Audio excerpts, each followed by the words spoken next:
forgive Greg Cody for not being quite ready for what it is that we're doing right now and being off mic. He's doing a bit of arts and crafts right now. Cody, do you want to tell people off mic? You're going to lean into the mic. This is how it works. Wow. This is how it works with Greg Cody. When I want him near the mic, he doesn't do the mic. When I wanted him off mic, he does the closest he's ever been to the mic. He pulls the mic right to his mouth and does his job totally correctly. Damn right. I'm multitasking right now, Dan. That's what that's called. What are you doing? Well, Zaslow, unfortunately, is wearing a Miami football shirt on a day when Miami basketball deserves every sort of pinnacle and attention. And so I'm creating for him something that is going to remedy that situation. A different shirt. He's wearing a Miami football shirt that reads simply Miami football with the Adidas logo over it, and you are coming over. We're not on air right now, so you are not video on air, so nobody can see what you're doing. He's walked across the room. As you theatrically do that. He's now covering up the football. I like that. The shadow show is not video. Is that right? Okay. Who can keep track? Yeah, but the viewers will have a payoff once we go live. They will. It doesn't match great though. It's a good shirt, but the colors are not green and orange. Green, orange, and blue really don't. Green, orange, and masking tape really don't work. It's my first time wearing this shirt too. New shirt.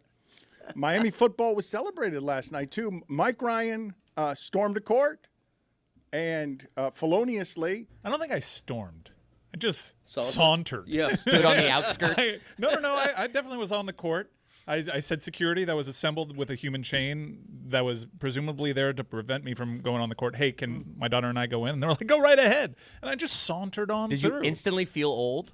Because I did that when we beat Duke, what was it, a few years ago, and I was at the game, and I was like, all right, I'll go on the court. And I was just like, I'm old. I guess I would feel old if I were just doing it to make myself happy. It's a father-daughter I was doing moment. it to make a memory with my daughter, which I did, and no, I didn't. I guess I felt old because I'm a dad. Well, and you sauntered, and a court storming. You can't saunter. You're supposed to it was storm. Nobody Well, stormed. this is why this was was universally a court sauntering. You're so right about this. It did seem to me more like milling about. Mm-hmm. We all collectively should we do this? Like, you could see the students were trepidatious to do it because we don't storm the field. Miami football does not do that because down here you'd get shot because for they it. have self-respect. Yeah, and also they'd shoot us. They straight up would. At least for football. That's something that you can get away with, in Appalachia. It's not something that you can do in Miami Gardens. Well, to be clear, okay, during a court storming, do not bring a child like that. A legitimate and real What court about court storming. sauntering? Sauntering, it's totally illegal. That's Fair right. game. It's totally fair. He's a child. Basketball, basketball, basketball. Basketball is back, Jack. Time for our favorite winter sport. The summertime is over, so let's head down to the court. Time for the tip-off. Give me fast breaks on the attack. Will you shoot a three or take it to the rack? Basketball is back, Jack. It's a dream shake down in the post, or a killer cross you love the most. When the offense tries to run and gun, is it man-to-man or box and one? It's big plays and talking smack. That's how you know that basketball is back, Jack. Let me hear you say basketball, basketball, basketball. Basketball is back, Jack. 360 dunks and pick and rolls. And we're gonna watch it every day till they raise the Larry O. Hard fouls and hook shots, a dagger three and hack a shack. If you say this game's the best, I'll say Zagak. Basketball is back, Jack. Basketball is back, Jack. Basketball is back.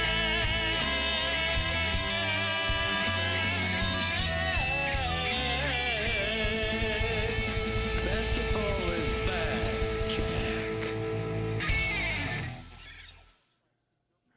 we've had some heaters around here occasionally. Zaz is the one that most recently has had a giant heater where he parlayed the Miami Heat getting into a play-in game into a job. I had a good year last year. Yeah, like just a lot of winning that Zaz did. But Mike Ryan is presently doing a great deal of winning. It's not just that he and Chris Cody are GM of the year and the Battle Court Cyclones are reigning champions like Inter Miami. Harder for the Panthers to repeat than it is going to be for the Cyclones or Inter Miami. So I feel like that's one version of winning. But then last night, you get the biggest victory of the year. And I think I can say this. They made the tournament last night. Like, things can happen. I suppose they can get injured because they don't have any depth. They're playing 5 people, and they have to play everybody. But what was evident last night in not being much of a surprise against North Carolina is, oh, look, North Carolina's still young and looks a little bit like students, whereas Miami's physically, those are men. Like, those are physically men out there. And if you can do that to North Carolina and not get tired late, like I thought for sure they were going to lose that game in the last 5 minutes because they played all 5 guys. They're playing their starters the whole time. And I really thought that North Carolina would wear them down late, but they didn't have the size, the physicality to wear them down. There were 0 players on this roster in late March. 0. There wasn't a staff. It was just the Jay Lucas hire and totally rebuild a basketball program that wasted all the momentum from a Final Four appearance. And in less than a year, Jay Lucas has a team that is bigger, stronger, more physical than North Carolina, which is a very good team. I'm not saying better, but last night they were. In a couple of months, he just built a roster out of thin air that is getting a signature victory, and in all likelihood, unless they really trip up here down the stretch, puts them in the tournament. Okay, the refs, so that we know, the refs allowed them to play a physical style of basketball. What ends up derailing this is Renew in foul trouble. Like, they can't even afford that. Never mind an injury. We have Tontage. No, they can't. That guy's a joke running around. What? No, You're a respectfully. joke. No, respectfully. You're a joke. Respectfully, we were watching Be the careful. 3 minutes. Choose your words wisely. My father-in-law was watching the game. He's like, "Who's that guy?" And I'm like, "That's Tontage." He might be 40 or he might be 18. I'm not 100% sure. He looks like Arvydas Sabonis at the end. Let's play some sound of the fans excited and what was a genuine court milling about. God bless America. God bless Malachi Tony. And God bless Uday. That was me. They caught me in an emotional moment. Those are the 3 things that I love with my whole heart. Malaki. The UM football team was celebrated last night as well. We've got Mario Cristobal riding his players during an interview. Mike was moved. Were you moved to tears, Mike, during the halftime celebration of this most beloved team of yours? Yeah, it was a special season, and I wasn't moved to tears, but Good. I've been, yeah, that would have been, come on, man. What's up? I'm a red-blooded American male. But, you know, I've been kind of sad because we lost. I've been on a heater. Yeah, it was great to see the football program be there, but I still haven't really completely shaken off that loss. But it was good that to see a highlight package that firmly established Miami back into relevancy. I don't have to hear, when's the last time Miami was relevant on a football field? And it was cool to celebrate the achievements of last year. And honestly, it was cool seeing some of these players again. And the Mario Cristobal, it's hard to get a compliment from Mario Cristobal. Mario Cristobal, after the highlight and trying to pump the crowd up, he was like, he was turning the microphone over to Mark Fletcher. And he touted Mark Fletcher's achievements, most rushing yards in the history of the college football playoff. He's a great player and a better man, which is just, you know, like that. It's very hard to get a compliment from an older Cuban man. And Yes. from that generation. I know. Yes, I was raised by one. I mean, Yeah. it is kind of a blanket thing a lot of coaches say about yeah, that. but it's not something Mario I'm not Cristobal right. does. I'm not saying like Mark. I think they mean it, but it is kind of a thing you hear. It's kind of crazy. Like Mark Fletcher's coming back for his senior year, and with that helmet, that logo on that helmet, after a national championship game, previous years, the discussion would be, look at these thugs. Look at Mark Fletcher. Look at him being a sore loser. And that wasn't there because everybody even nationally, when they heard Miami people speak with reverence to Mark Fletcher, they all kind of took our word for it. And Mark Fletcher is that dude. He's the unquestioned leader of this team. And then Mark Fletcher took over the mic and essentially said, we're going to finish the job next season. He said they're going to finish? That was a pretty cool pop. Wow, it's a promise. He also told Mike at halftime that the University of Miami basketball team was going to win, and Mike believed him just because Mark Fletcher was saying it. And he's in the cult. He's full on in the cult of Fletcher. Yeah, I'm a big Fletcher guy. So you've been, like, I know you're saying you've been heartbroken. You're having a very hard time getting over losing the national championship game. This doesn't qualify as one of those years for you as a fan where you're going to, like, that you shouldn't be upset. You should be looking at it fondly about how amazing it was. Like, when the Panthers lost the Stanley Cup in 2023, I wasn't upset. Mm-hmm. Like, I mean, yeah, it would have felt great to win the Stanley Cup for the first time, but it was such a thrill, the whole thing. Like, the Miami Heat, when they lost in 2023 the same year, I was like, I wasn't upset. It was so amazing, the run. Like, you're still down about that? Yeah, because the difference here is, look, Florida didn't have enough. They got really injured, and they lost in 5. And it was a miracle that they got the one game there. Another comparison would be that Miami Heat team that this city really loved, that was scrapping with Caron Butler, Lamar Odom. They went toe-to-toe with the Pacers in the conference semis. Second round, yeah, but, like, you kind of felt good. Like, yeah, all right, yes. Miami is back. Felt great. The way that this one's different is Miami had the ball with, time left on the clock, and they were driving down the field. It was in their home stadium. You had gone through so much. Like, just to make it into the college football playoff was a war in itself.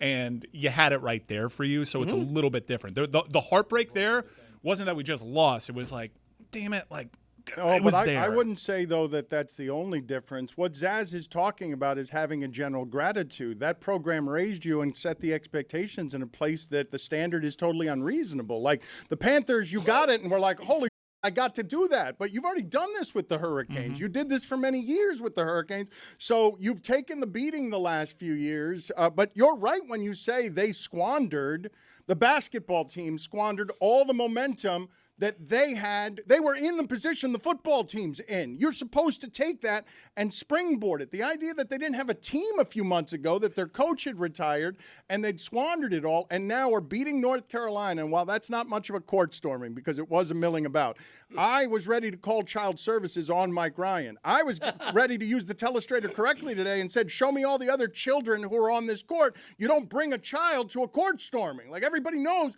you don't do that. But this wasn't a court storming. This was a gathering. It was a gathering. It was an occurrence. They're skipping out onto the court. Yeah, it was an occurrence. It was like a picnic. But it was also, the court wasn't totally full, so it doesn't feel. Don't do that. No, we didn't know if we were allowed to. No, good. So it wasn't dangerous. Don't court shame. Yeah, no, it didn't feel dangerous. Mike was allowed to saunter on the fringes because there wasn't a bustle at the middle of court it that shaming. had too many people. A little bit of a sad court storm. If I'm going It wasn't a storm. It was a gathering. I mean, look what we got right here. This looks January. great. Yeah, This looks lit. It's like your standard hurricane, really powerful in the middle, and then not But so. the eyes. No, the middle is actually really No. The eye wall, guys. The eye wall, yeah. The hurricane. The dirty side of the storm. The dirty side of the storm. dirty The side. undercarriage. To Dan's larger point, You know about that eye? the last 2 seasons of Miami basketball have honestly been disrespectful to what the team that made it to the Final Four did. It was, last year in particular, was one of the worst power conference seasons of basketball I have ever witnessed in my life.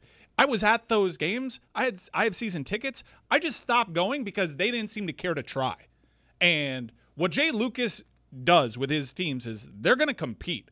Like, that was evident. Dante Allen was a demon defensively. Well, but let's talk about this part of it a second. Game analysis for just a second, okay? I've watched a little North Carolina basketball this year, and they don't get slowed. Like, Kentucky, Duke, and Navy are the three teams that did this, and I'm assuming it's because Navy plays that shot clock bullshit where they take they're doing. I'm assuming Navy's doing backdoor cuts, Triple and trying option to milk basketball. I'm assuming they're trap. Four corners? Like, just whatever they're doing, I'm assuming they're trying to do it as slow as possible. But when Kentucky slows North Carolina offensively, I wasn't expecting that. I wasn't expecting the defensive 5 guys to not wear down. They're supposed to wear down against the depth and the McDonald All-American of North Carolina. You're supposed to wear down when North Carolina is resting its starters, but High is not. It's Jay. I know it's the spelling of highlight, but it's Jay Lucas, and God bless him for reminding me last night that I'm a traditional power. I had forgotten. Why doesn't he personally? pull Yeah, I'm a blue blood. Oh, okay. I'm a traditional power in the ACC, a college basketball power, and the last 2 seasons made me forget that. I almost forgot who I was. I mean, last season, guys, I cannot articulate how pathetic last season's basketball team was. You've done well. They did not give a single crap. It was revolting. Revolting, given that there's a banner from the Final Four from post-COVID. Like, it felt like a lifetime ago. Yeah, and the Larrañaga era, which was successful, Still going to go with Larrañaga, huh? really fizzled. Yeah, Larrañaga. Okay. It was squandered. It Be fizzled.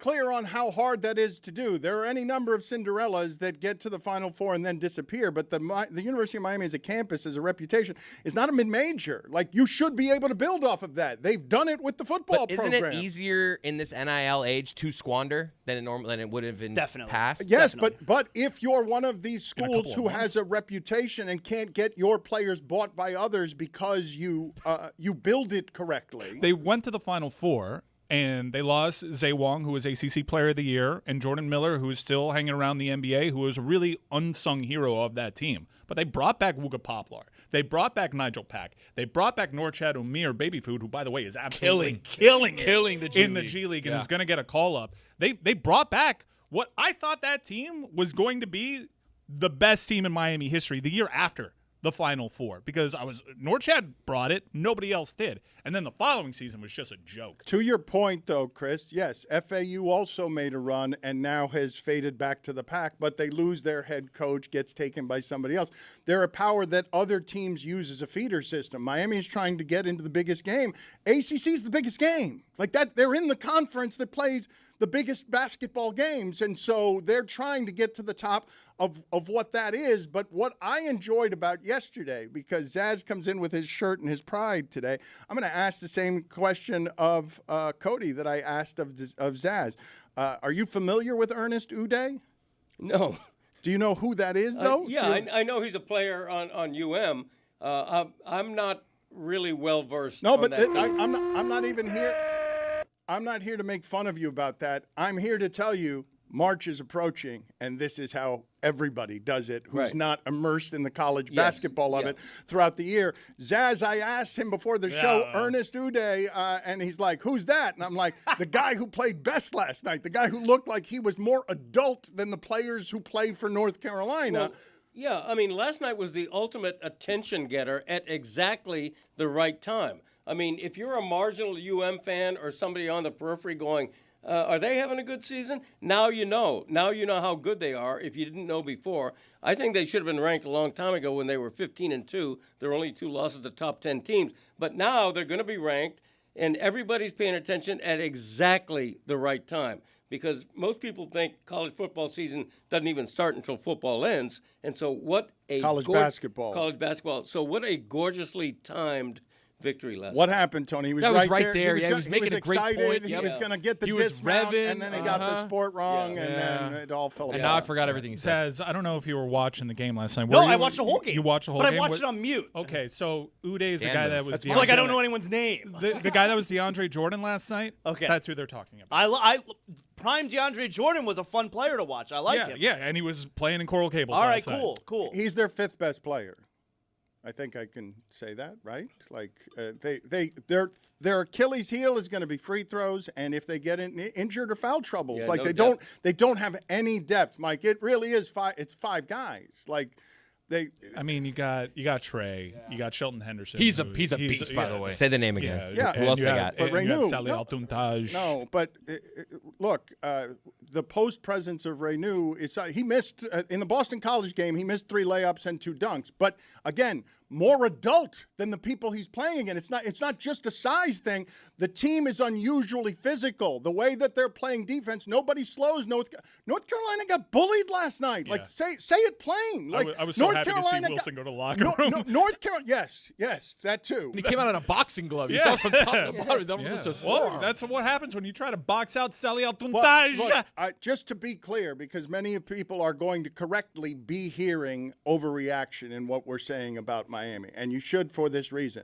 They will not be allowed by the refs to play a game like that again all season. Like, the refs let everybody play in that game, and so Miami, more adult, bullied North Carolina coming off of a giant win where you're watching a basketball game and you want to switch the uniforms because, for example, when you're watching Duke, Cam Boozer's more adult. He's a freshman, but he's more adult physically than the people he's playing against, and I'm just not used to seeing that. North Carolina can be finesse, but they've always got the athletes. Like, they step on every court, and unless it's Duke, they've got the athletes. And so to see Miami, to see freshman goes to the locker room, looks like a kid, he's going to figure out how to play basketball in the next 3 years. But at the moment, he's a sixth grader playing against a bunch of guys who have been playing at the park and are coming home from the construction job and are putting an elbow in his ear. It was so hard for North Carolina to get a clean shot up. And last year, I was screaming, and they could hear me because not many people were there. Put a hand up! Just try to put a hand up in a passing lane. Every single shot was like pulling teeth from North Carolina because these kids compete. It was great to see, so refreshing, because last year really killed my passion for the sport. The other thing, too, is Wilson would get the ball at the low block and try to do the same exact move every time, spinning jump hook. And it was like, buddy, if that's your bag, he would try to back down any of Miami's frontline guys, and he would just bounce back. He had no motion to get to the They're all built like Sally Tontage. Literally, he would sit there and like push against the wall and then just turn around and shoot a jump hook. And it was like, if that's your offense, you guys are done. Guys, please get me some optics on Tontage, please, so that everyone can know what we're talking about, because this is always a fan favorite. The guy who's just cardboard stiff, his hair's bad, you don't know whether he's 18 or 40. He's going to give you 3 minutes. He's going to flop around out there, get an offensive rebound for you, and you'll run him off the court both laughing and hoping that you don't have to rely Zero on him. lateral movement. You don't want to rely too much on him in March. Every either. time I have the Canes game on, my wife walks in the room and she says, "Is Constantine Popa playing?" No, wait a minute. Constantine Popa, I recognized. You just look at him and be like, that's a basketball player. It's unusual. Usually not that skinny. Constantine Popa was the big guy who can play at 7'3" from the perimeter before that was a popular thing. This is not that. This is a dry cleaning rack making its way through the lane just trying to grab an offensive rebound. And it's missing hair. With a park bench for shoulders. A dry cleaning rack. Sally Tontage is carved of granite. No. What a 2 minutes. What a 2 minutes he produced last night. It was electric. He's a pillar. He's a pillar. Grabbed a hell of a board and then turned it off to a fast break. Can we look at all these Europeans that are playing defense for Jay Lucas? I am telling you, it's going to be very hard to retain this young man. Put up Renew real quick, because I want people to see that he had his nose bloodied, and I think his mouth was bloodied too, correct? Like, they really let them play last night. At one point, I saw North Carolina late in the game had 4 free throws. Dude, 2 possessions in, I'm like, we're covering. I feel like it's. And I was like, yes, they're going to let us play today. I feel like it's always embarrassing, no matter what you're doing. And there, of course, he's playing basketball, but when you got the gauze sticking out of your nose, that's always an embarrassing look, no? That's culture. This is Miami's basketball team right now. This is a team that doesn't take the privilege of stepping onto the wood for granted. I need a worse picture than that. That's a good picture of him. Yeah, I need guys, a bad picture. hair- Why does he have so much hair under one armpit and not a lot of hair under the other? Is that the shadow? That's his look. Can we pull that back up? Yes, here. Okay. One hairy armpit and one. That's even better than that. No, Let's not armpit shame him. Photoshop hair. Let's shame the entirety of him, not just the armpits, okay? Why are you shaming this legend? I need the He other is a shot. Like, legend. what's going on here? So- That's a shadow. He looks like a young Ronnie Cycli. All right, it's a shadow. Okay. He's good on the armpit It is hair. not Ronnie you Cycli. He looks old-timers like out there. he looks like an old Ronnie Cycli. That's why it's Yeah. funny. Yes. Thank you. DJ Ronnie Cycli. DJ Ronnie Cycli still has all his hair. This guy has more hair under one arm than the other, and some of it's missing off of the top of his head. The effect, you need to understand that one of the reasons that everyone is noticing him, they would not if he were simply bald. But the hair is distracting because it looks out of place, because it looks disheveled, like he's run panicked from a building. I don't know. I think he'd look even crazier bald. And this guy looks pretty insane. You guys, they would notice. He wouldn't because look he's Sally older. Tontage. He would not look older. Let me see these armpit again. I'm going to break this down a little if I can here. There's more. All Part right, of it so, is like, shadows. Right though. here. No, there's shadows. Okay, I'm going to mess this up. All right, right here, not a lot of hair. Then here, it looks like way more hair, but as I really dissect it, as I really dissect, there's a shadow here. So you know what? Normal amount of hair. That should be like a look for some players. You're like one arm, but oh man, that's the pit with all the hair. Lewis, do me a favor, please. Surely you will find a photo that shows us the top of his head, because it's what's distracting. Those are the camera angles that hurt him when wives are noticing. Good luck. I'm sure the internet is littered with in-game action photos of Sally Tontage. I found one. I'm sending it to Lewis now. Thank you. I'm sure. Look, Lewis. Oh, that one was unfortunate. I remember that play. Yeah, that's a bad He time. gathered and he turned with momentum behind him, which means the wind was starting. The inertia of it all was pushing that hairline back. What I need everyone listening to this to understand, because this is March Madness in full bloom. Right after you.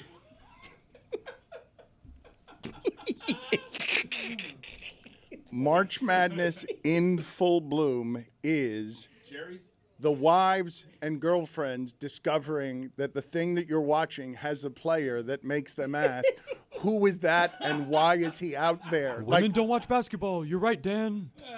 That is.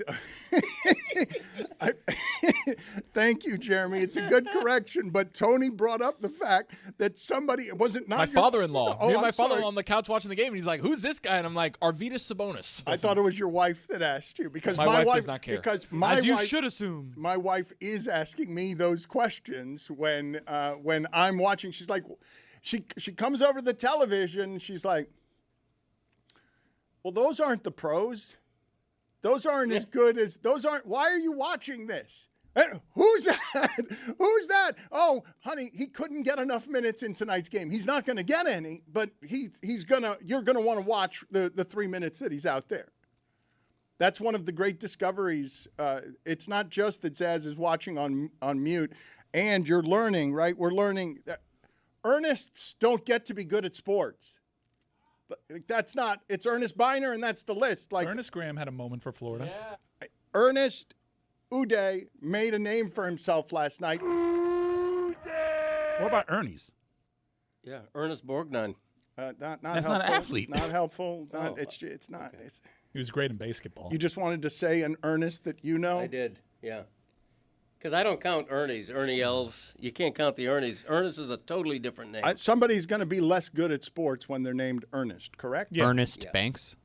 That was My point several exactly. generations ago, though. It's 1950s, Deck is stacked. 1960s. We can all agree, deck is stacked if your name is It's Ernest. Mr. Cub, though. It's the shortstop. Yeah, Let's play two. It's a Hall of Famer. I mean, just what an incredible night at the SCO. We became Dunk City. It was just so great to watch, so refreshing to watch that brand of basketball. I'm telling you, in 5 years, provided we keep this coach, which is going to be very difficult, we're going to make a Final Four again. So this coach spells his name high, goes by J. Is he allowed to make that distinction for us? Because I was arguing on last names recently that you don't get to decide what your last name is pronounced by me if you're spelling it in a way that puts double L's on it and you don't want to be Hispanic. Like Castellanos doesn't get to be that. Terrible. No, he doesn't get to be that. That's incorrect. It's Castellanos, even if he wants to be called that. Can I do the same thing with High? Can I make J. Lucas Hi, Lucas? And can I go furthermore? If we're not going to allow this and you're going to bend this many rules, can I then call it J-Alai? That you're the champions, that the Cyclones are now the champions of J-Alai Opening instead night of today. Hi-Alai? Yeah, if we go to a Final Four, I'm all on board renaming it JLI. I'm down with that. Thank you for mentioning the champion Cyclones. Opening Spring day. season started yesterday. Dan, this is a whole new game. All right, the fronton has changed. We're at the Jam Arena now, and it looks spectacular. I saw a giant cartoon replica of you two holding up a trophy and enjoying the triumphs of last season. Chris and Mike were commemorated in a giant thing that I saw celebrating you as reigning excellence in that sport. New venue means new banners, so we refreshed the banner because we are 2-time champs. But, guys, this place is spectacular. And now it's that good sound. JLI Fridays at Battle Court at the Jam Arena. The JLI happens before a headlining comedy set. Whitney Cummings is probably the strangest opener in her career. That's a pretty strange one. I'm sure she's going to tell stories to her comic friends. Like, yeah, they had this weird Basque country sport that played before me. J-Lie. Yeah, J-Lie or something like that. But the Cyclones take the front on today at 3 o'clock.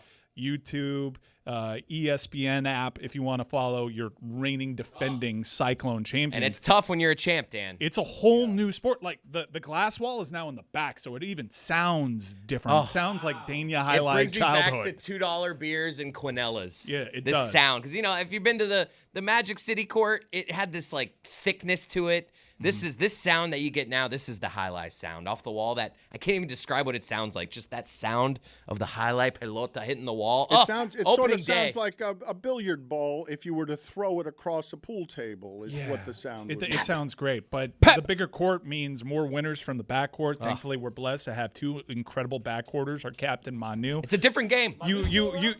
Manu's a legend. He's not going anywhere, dude. We texted Manu how we feeling about the new court. Say? He said terrible. Yeah. But Manu is never happy about anything. Manu's he loves to set expectations low. It's his thing. It's our banter. How about the Undertaker? The Undertaker Always is confident. He's been staying sharp. He's been playing overseas. He's back now, and this fronton plays to his strengths, which is why we made the very difficult decision to keep him. We could only bring back 4 players. We also brought back Bradley, who had an incredible season last year, and his backcourt part and his frontcourt partner from last year. They went undefeated.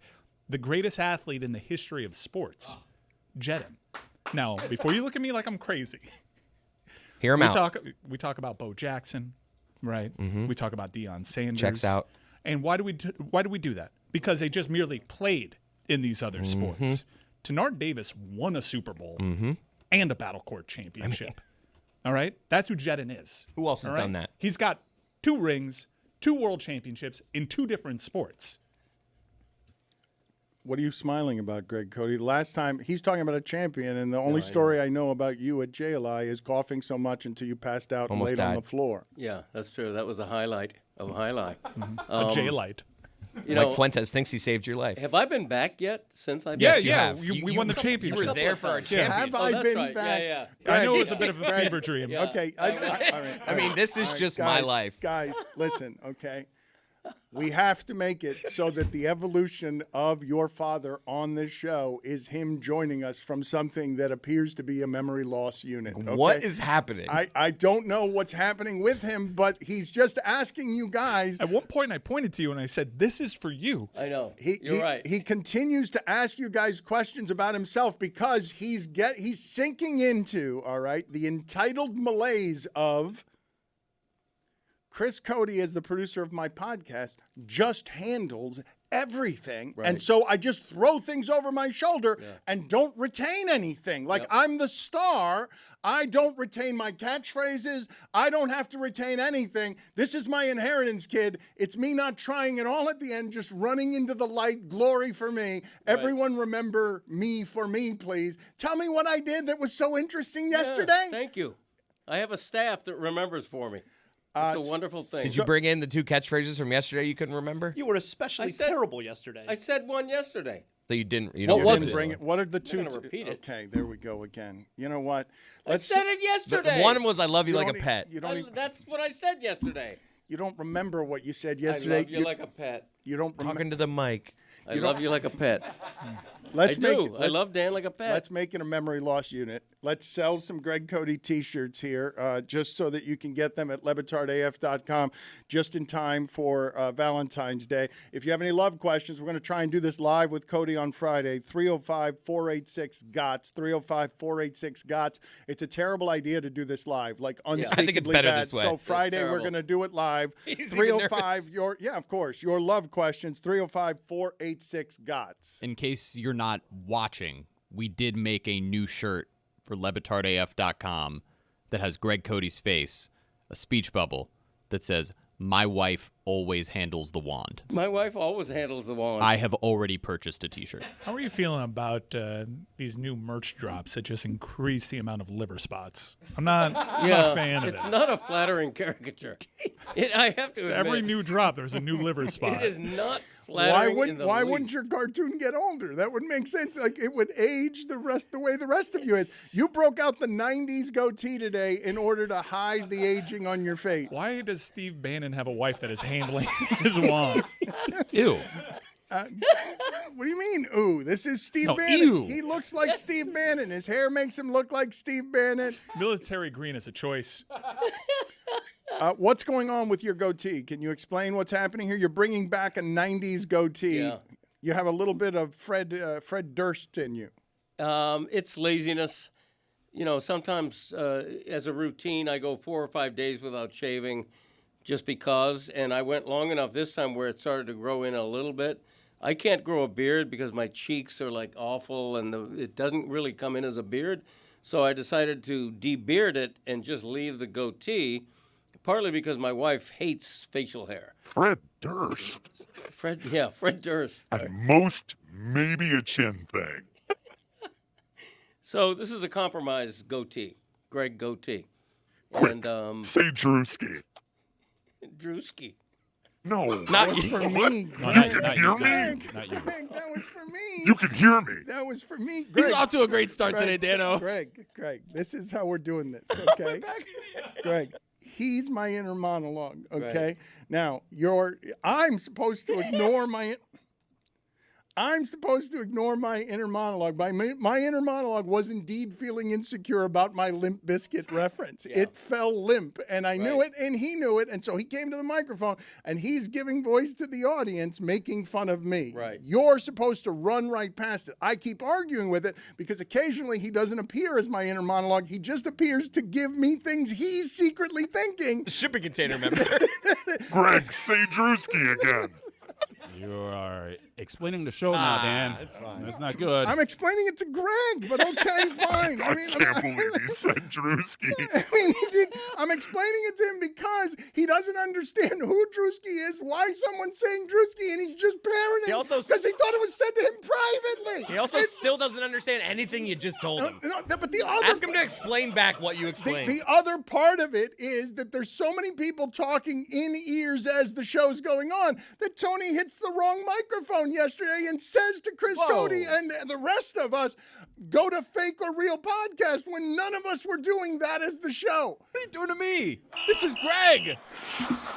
Minor penalty, 2 minutes for explaining the show. The nerve of this guy. Really? Zaz was the one that took care of all of our sins yesterday, walking out the door and stumbling on the way out. Is Jason Tatum really coming back? Oh, man, this NBA. We're going to be joined by Nick Wright in a little bit, and he's getting loads of fanfare for a podcast that he did with Bill Simmons where he tries to fix the NBA. Well, what do you mean? Well, okay, so the NBA needs a lot of fixing, but what was like the crux of? I haven't heard it yet. We can ask him for like the good stuff, but I assume not knowing when the Stars are playing is a big deal.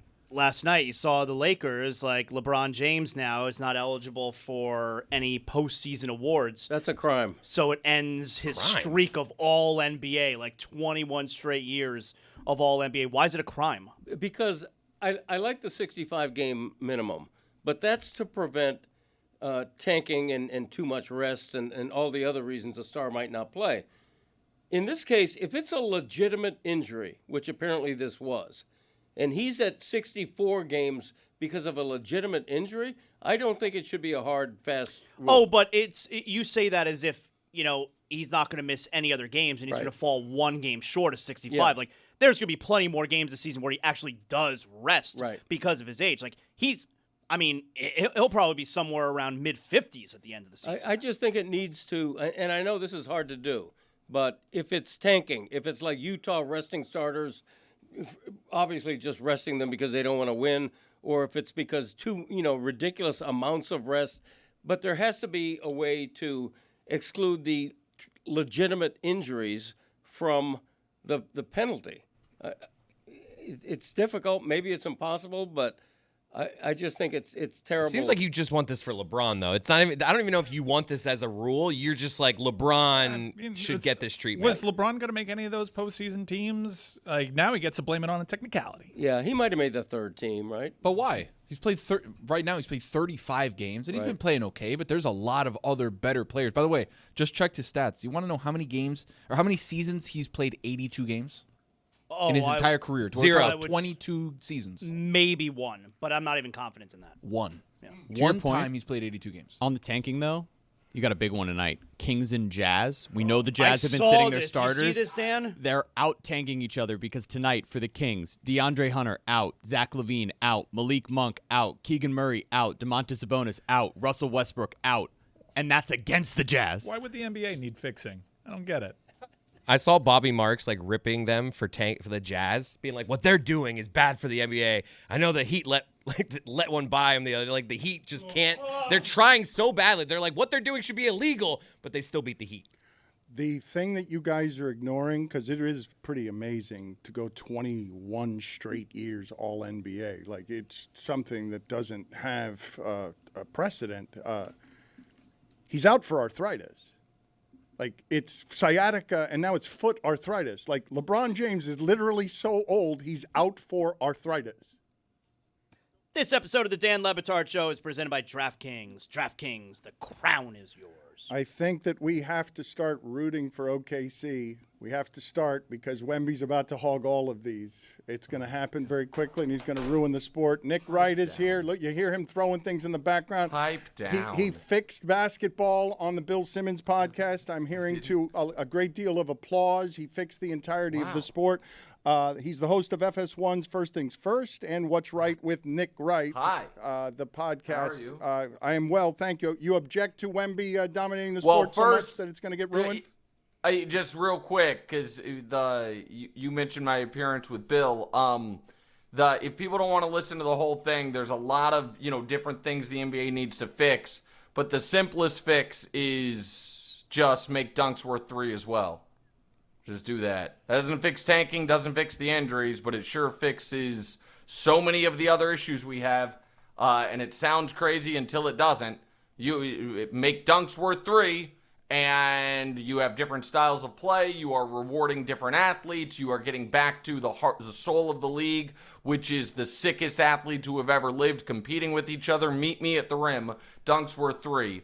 And I don't know if that would be good for your future GOAT Wemby, because that guy, fancies himself just a taller Kevin Durant rather than, a guy who's 7'7". We can talk Wemby, or we can talk about my brilliant dunks worth 3. Okay, idea, I want a question about your brilliant dunks worth 3 points suggestion here, Nick. So, number one, how do we determine, Blake Griffin used to do the deal where he would throw the ball into the hoop. So, is that a dunk? What constitutes, does your finger have to touch the rim? Zaz, I'm not trying to always be combative with you, my friend. But you know how I know that is, in search of a problem where there isn't one? Because your only off the top of your head reference of that happening was in a dunk contest 15 years ago. I don't think that's true. I don't know. It's just the reference you gave. I think, maybe I'm wrong, I think we pretty much know what a dunk is, what a dunk isn't. And when a guy had a dunk... It's a weird follow from you. He's bringing up a point. Now, it's not the first time I've heard it. JuJu had it years ago, and we'll probably have a complaint about Nick stealing that the way Amin has complaints about Nick stealing stuff and putting them on a larger platform. We'll find out from JuJu later in the show. But it is an odd first question for you to have a nitpick on what's a dunk and what's not a dunk when we all know what a dunk is. All right, then I'm stupid. The second part that I have, I think is more interesting. How powerful is that? To admit when you're wrong and stupid. It should be liberating. You're stupid. Lean in. How free is this? Do you feel freer than you have? Believe it or not, I don't feel liberated at all now. You should. Really? You should. Learn to admit you're wrong. It's like when Dan finally admitted he has a fat face. You just disarmed so many of the attacks. It's just like, what are you going to do? Yeah, go ahead. Sorry, My next and clearly less stupid question is, I think that it sounds good in theory, all right, but I think I would slow the game to a crawl because players would foul the 3-point dunk attempt, so you can only get 2 free throws. Then it's just a free throw contest the whole game, no? That is a more nuanced point that I'm interested in. And you know what?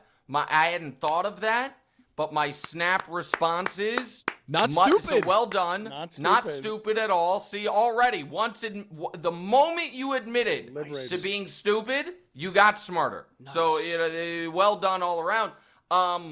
I think you would have to adjudicate that just like you adjudicate a foul on a 3. If it is very clear the player is attempting a dunk and he got fouled, it's 3 free throws. Simple. Fixed it already. It was a smart question, but I fixed it already. Now I feel liberated. There you go. Nick, why not just make the 3-point line disappear and make every shot the same, 2 points? So here's the thing on that, Greg. I don't hate that. It sounds crazy. I don't hate it because I do think basketball right now is teetering on a ledge of the smart way to play is diametrically opposed, to the entertaining way to play, and therefore, how do you square that circle? I talked about this. JuJu, if he came up with that idea before, I cede the ground to him. I like JuJu. I respect JuJu, and I wouldn't steal from JuJu. But I didn't know it. An idea that unabashedly is not mine, but I think kind of, is, don't say a thief, is the Hollinger idea of just like baseball teams get to design their own outfield walls, basketball teams draw their own 3-point line. And if a team says, I like this.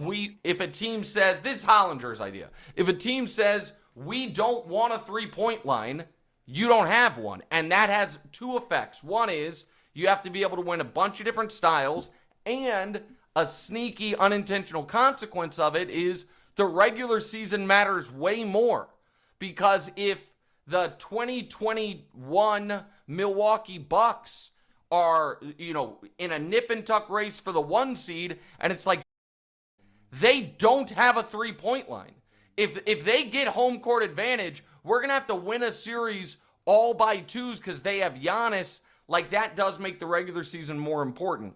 And so those are just some, back of the napkin ideas. But I would, Dan, love to talk about Wemby. And we doing the Simmons pod, but worse? Yeah, that's what I was thinking. No, you guys, that's why I'm trying to move on. You guys, and it's not worse. It's not your fault. I mean, it's not his fault. Can he hammer you too? Say Drewski.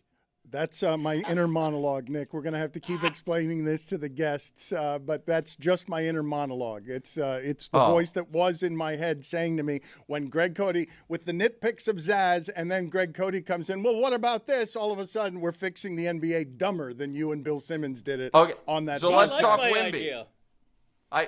Greg, you're always good with me, buddy. Thank you. The first, or second, pardon me, venture into the Le Batard universe after I was a one-time and one-time only guest on this show was when I was on Greg Cody and Chris Cody's podcast. That was my only appearance anywhere in the universe for like 2 years. Thank you. I assume I just, didn't respond to invites to a Means podcast, but still.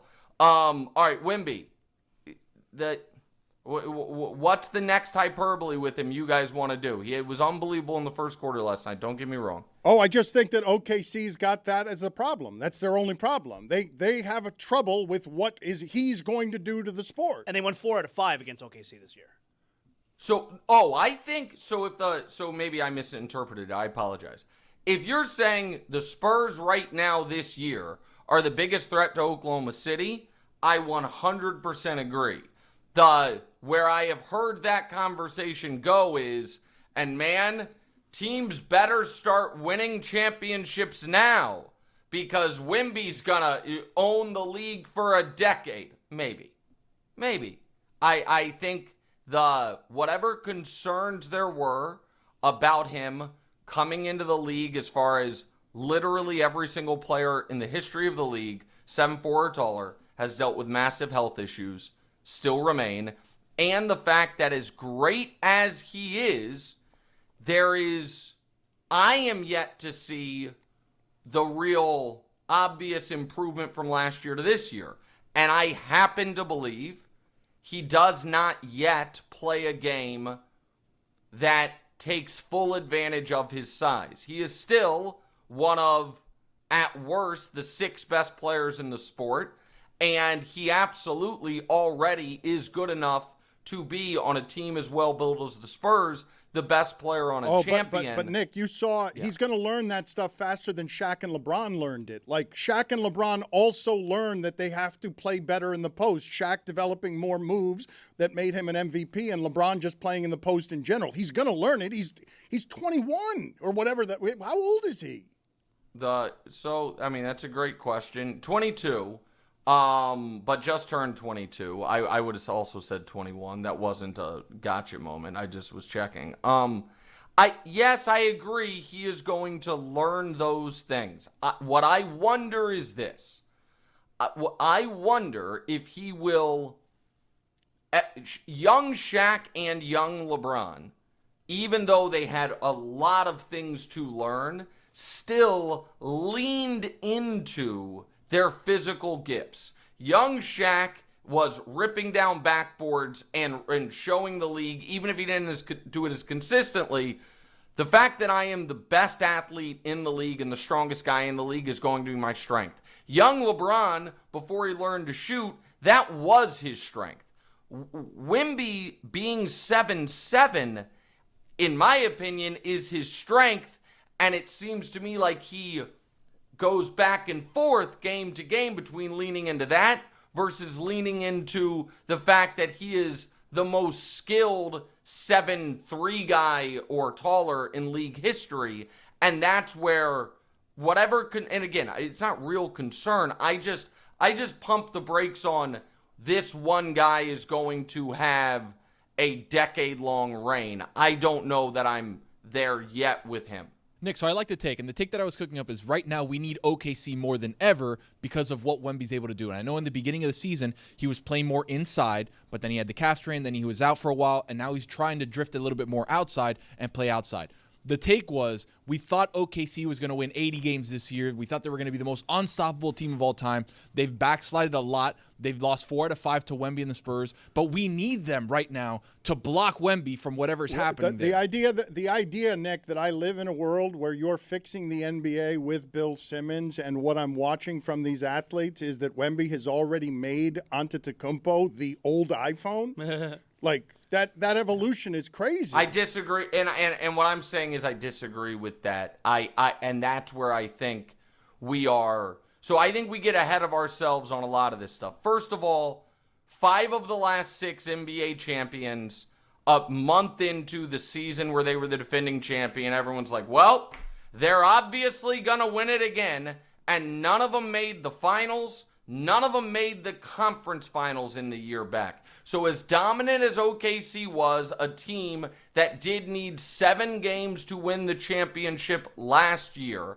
the nobody is going to stop this team, I thought felt, even though I was buying into it as well a bit because it felt different, but it felt like the Celtics and the Bucks. And hell, people forget the Lakers when they were defending champs. The Nuggets for sure.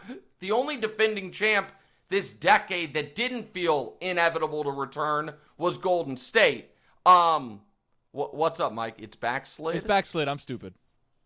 Oh, you're fine. He said backslided. Don't worry about it. That's all right. It's all good. Everybody knew what he meant. What are you out here doing? Grammar checks? Yeah, they like to do this to me. You know what? That feels targeted, and I wouldn't take it, brother. Oh, they do it to me. Talk to it. But now I have to regain my train of thought. You don't have to. It's okay. I wanted to talk football with you anyway, and we've we've backslided into way too much basketball. Now you're talking. So I want to ask you, from the game or the halftime show, which is your preferred topic point? Which do you think is more interesting? Here's the thing. Last time you did a choose your own adventure style thing, and I chose the sports. and then I did the real life stuff after. You got mad at me, so I will start with the real life stuff. Not mad at you, just the floor is yours. Do whatever you want. Okay. You've got so 10 I minutes. will start with the real life stuff. So I understand this is maybe a dangerous room and shipping container to admit this to. But prior to the halftime show, I was not very familiar with the work of Bad Bunny. I know I had heard his song, like I know he has a song with J Balvin, and Cardi B. I know he's wildly popular, but I was not very familiar with him, okay? So I went into that as pretty, ignorant to the guy's music as anybody, and I'm also not really a big music guy. I'm more of, believe it or not, a sports podcast guy when I'm walking around or in my car. So I have a lot of musical, vacancies in my brain.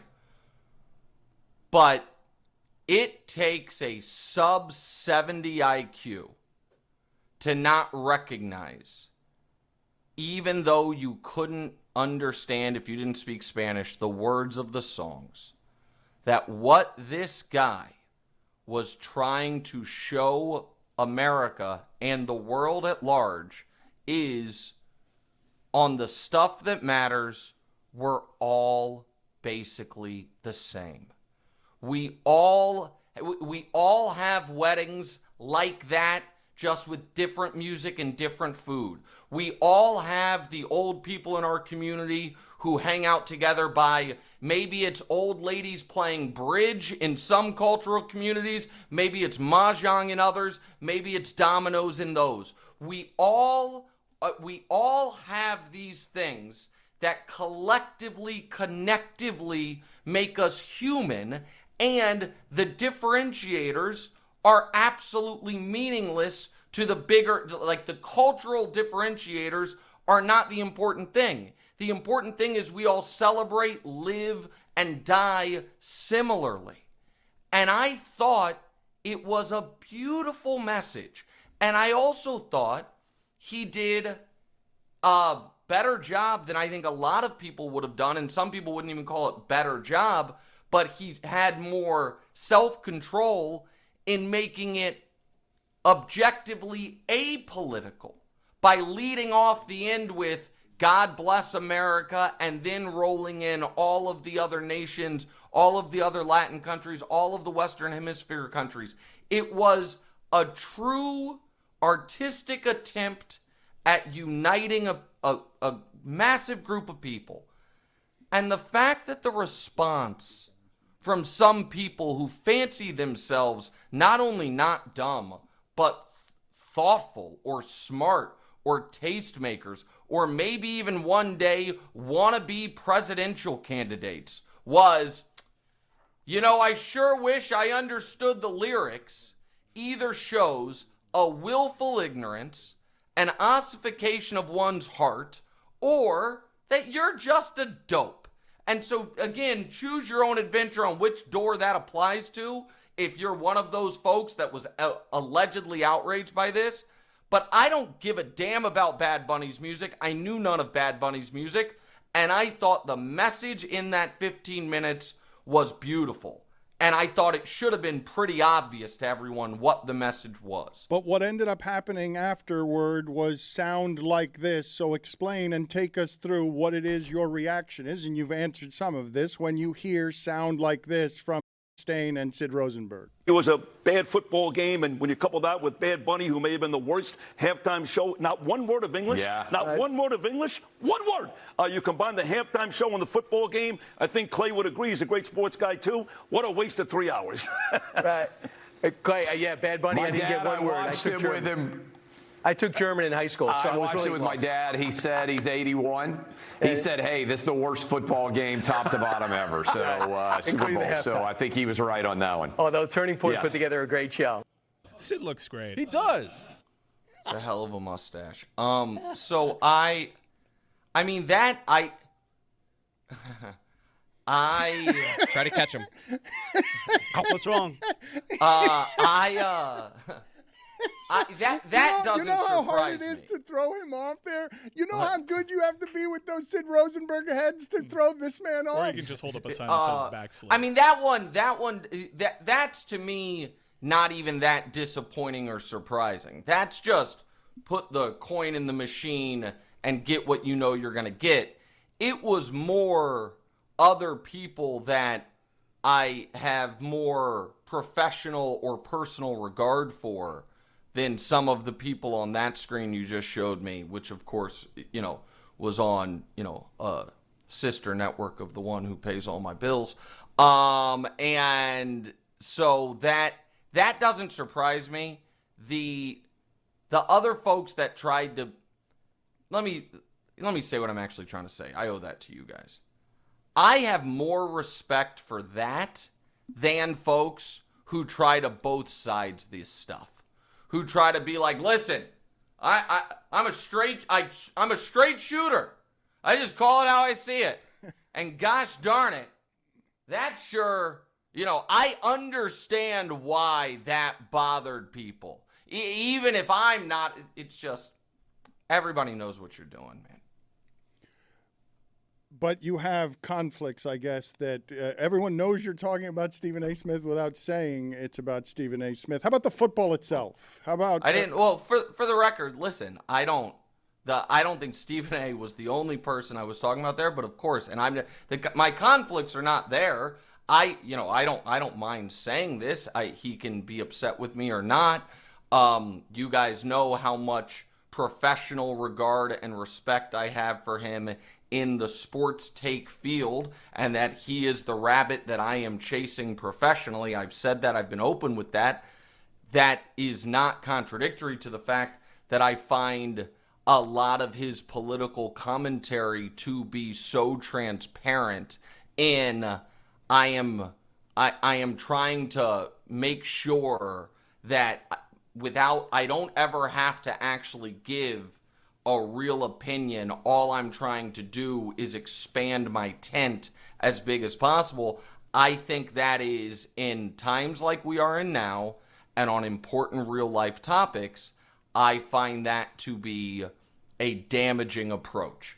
Now, on the game itself, if we may for a moment or two, the question, so this is what has gotten thrown at me.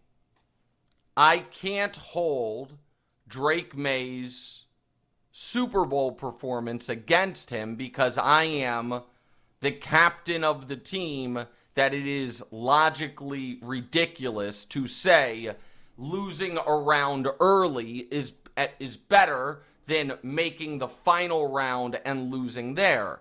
And it's all fruit of the poisonous LeBron tree. And that tree has not been poisonous for you. That tree has been bountiful for you, the poisonous LeBron tree. Yeah. I mean, Tony, you still like the watch, bro? I do. I was going to say we can make a bet for next season. Yeah. And this, by the way, a week from today, you guys can watch it on Poker Go's YouTube. I'll be playing in a game where table stakes are about this watch and against some of the best players in the world and some businessmen. And that game will probably end with me either getting another one or, if it goes real poorly, this being like, hey, what's the price of gold per ounce at the moment? But that's neither here nor there. Here is my big takeaway. Going into the playoff run, I thought Drake Maye was a lock, top 5 quarterback in the league moving forward. I just thought he checked so many of the boxes that I care about: the athleticism, the arm strength, the fact that he was so young or is so young, all of those things. He's in a good organization, good head coach.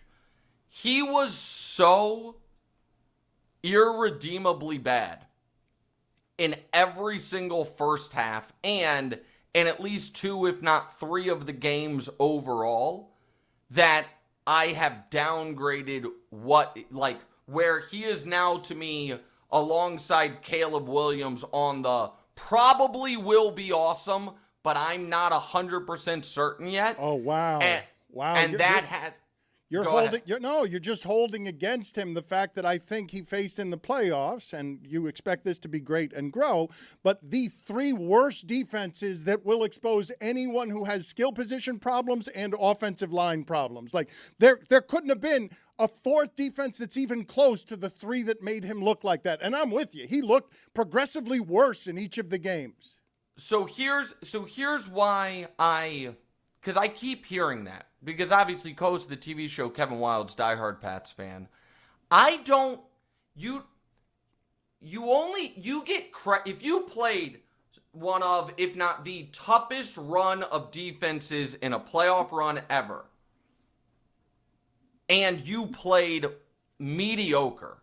I then give you a curve of, man, you played unreal defenses and you were able to be mediocre. If you played these incredibly tough defenses and played awful every spot, that to me, you don't get a boost from that.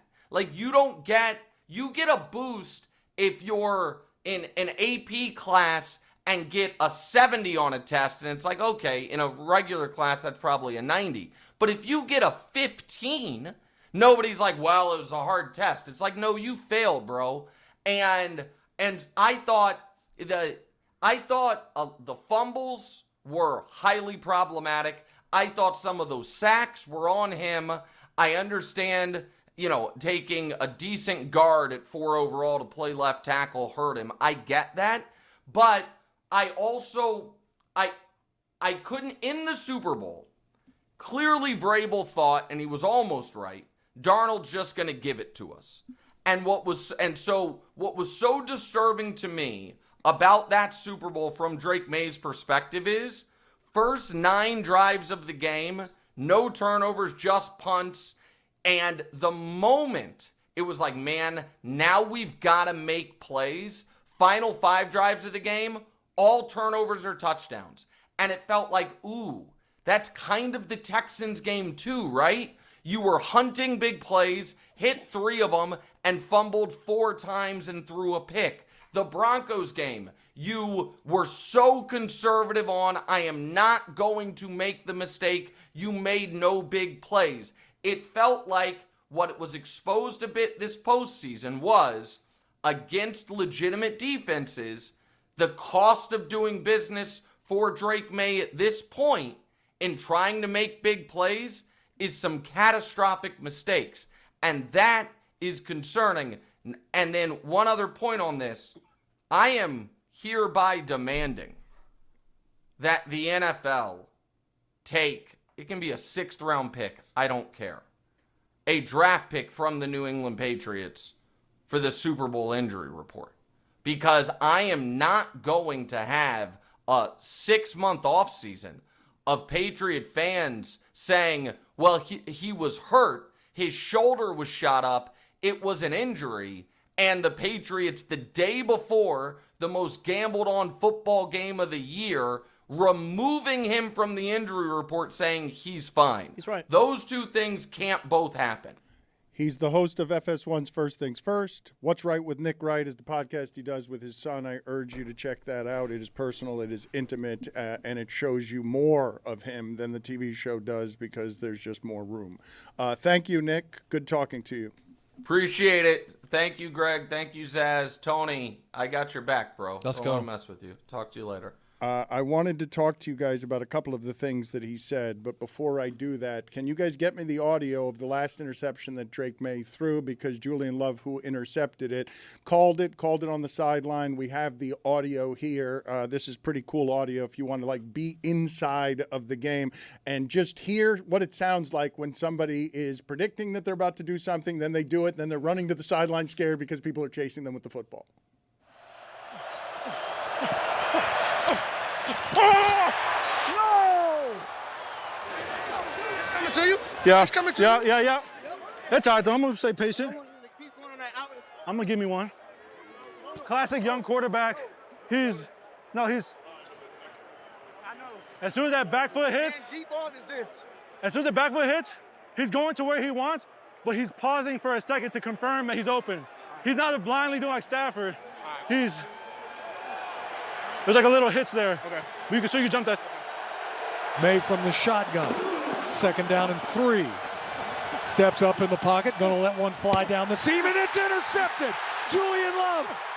Julian Love is right where he's supposed to be at free safety. You knew yours was coming. I'm telling you. You've been in the right spot the whole time. How about a little pick in the soupy?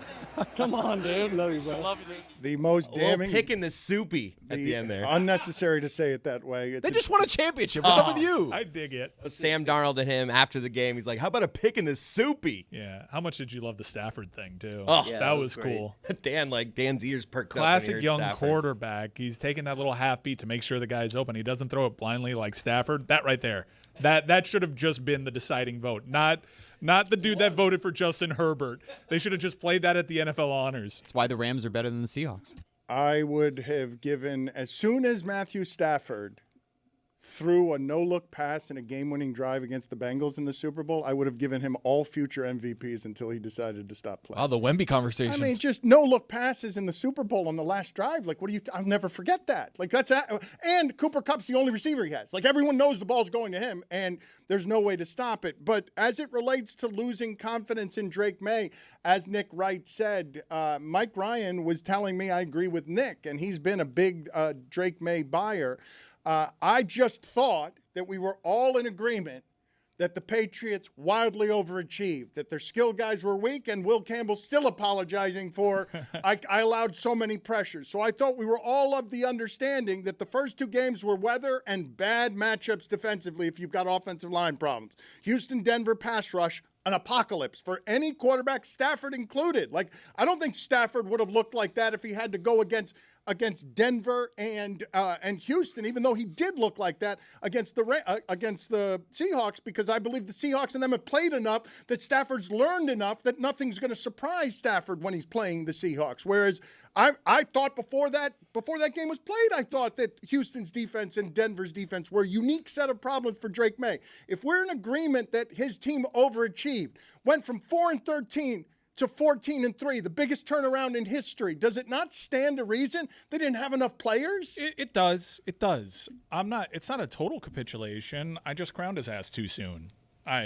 He was bad in that Super Bowl, and I know you outlined all the great defenses that he played. He was bad. Mike, he was bad. He went up against a good defense, and on top of that was pretty bad. He was unrecognizable in those last 3 games that he played. But I gave you the stat. The only teams that got more plays from their rookies this year were the Browns, the Titans, and the Jets, all incompetent. Like, clearly that's a skill problem around him. Yeah, but there's enough context too with it. Like, he got fat off of some really bad teams. I don't think any quarterbacks ever played so many teams that ended up firing their head coach. Like, there is some context that allows you to scrutinize their run. They made it. They were the last team from the AFC, but the AFC was a bit bonkers this year. But to Nick's point, like, was he hurt the whole postseason? I mean, right? Like, are we giving any level of credence to that's why he performed so poor? If he's getting a shot, I don't think it's an excuse. Like, it can be both. It can be, I guess, an excuse and an explanation. Like, he was unrecognizable. Like, it's even the simple throws. Like, even if I say to you, all of what I just said, limited offensively in a million different ways, great defense as well, and furthermore, he was scared. Obviously scared, and should have been, because I imagine there's some post-traumatic stress disorder. In the last 3 games you've played, unique set of matchups that overwhelm your offensive line, pass rush galore, and also I can't do anything, and now I'm sinking. I'm sinking because we can't do anything at all. If I tell you on top of that he was bad, easy throws, bad, beyond all the other stuff, it was confusing to me to see him be unrecognizable. Right, that Julian Love clip makes Julian Love seem like a cyborg, but it was a bad throw. Like, it was an awful throw. Like, if he throws him to where he anticipates the route's he didn't jump any route or that's anything. A huge chunk play. Yeah. And in that game situation there, it changes the game. Like, yeah, they were on his ass, but he threw a really bad ball. I think the story of the postseason is that defense still wins Super Bowls. But Drake Maye, if you're going to say the Patriots overachieved all season, that's because Drake Maye had such a great season. You know, he wasn't second in the MVP voting as a fluke. And I think he just turned 23. I don't think he's fully developed yet. I wouldn't give up on him as a top 5 quarterback. I Okay, think that's premature. but to the point that Mike is making, all right, that they played 7 playoff teams this year, and in those games, his TD to turnover ratio was 11-11. Like, he had as many turnovers as touchdowns. When he played the 14 non-playoff teams, it was 31-8. Like, he did feed off of bad teams, and then when he ran into the good one, he got handcuffed. But those are the 3 best defenses in the league that he played back-to-back, 2 of them in bad weather, and also, on top of that, because I don't think this part's irrelevant. Like, this part, I saw Zaz perk up when he's like, yeah, why wasn't he on the injury report?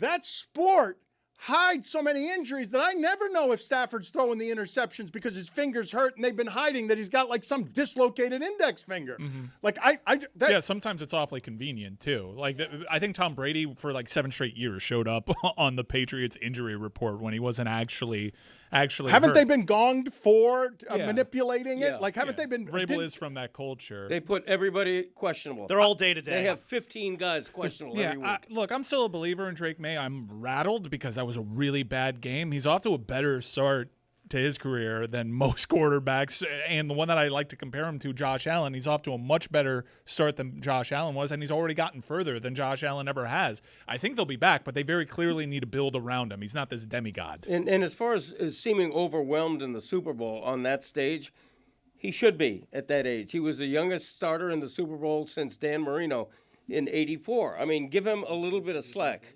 This year they were aided by what they did last year, which was obviously be a 4-win team. This year they were easy. They had all the easy games on their schedule. Now being 14-3, now they're going to get all the tough games next year. And now we're going to see, okay, do they get A.J. Brown in the offseason? Are they trying to shore up the offensive line? Like, what do they do there? Because next year we're going to see the rubber meet the road in a big way. All right, so but give me some help here historically between all of you. I love it when a rubber meets a road. Talking sports in a big way. Dog and pony. In a big way. It's not just rubber hitting the road, but it's though? happening in a big way. Do you disagree? The part that I disagree with, and I want to bring it up with all of you because I don't think it's fair. In my lifetime, I have seen precious few quarterbacks that I believe can be the demigod that you guys are talking about.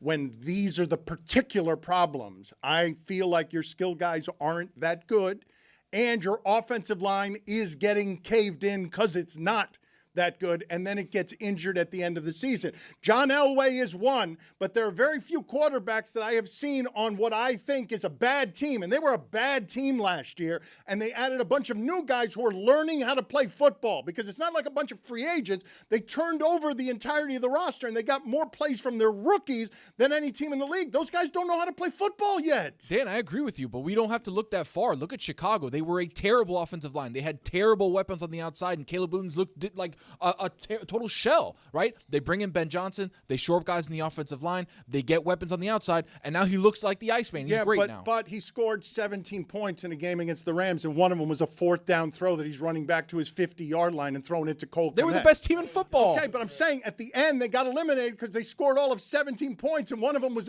and 7 of them were asinine. Like in whatever the last game was, no matter how much I believe in Caleb Williams, you're giving Caleb Williams more credit for losing a round earlier than you are Drake Maye for losing a round later. We always do that. We always the guy who loses in the Super Bowl, if he plays poorly, gets so much more criticism than the QB who lost in the wild card round. We always do. I hate that the narrative is what's wrong with Drake Maye when it should be Seattle's defense. Oh my God.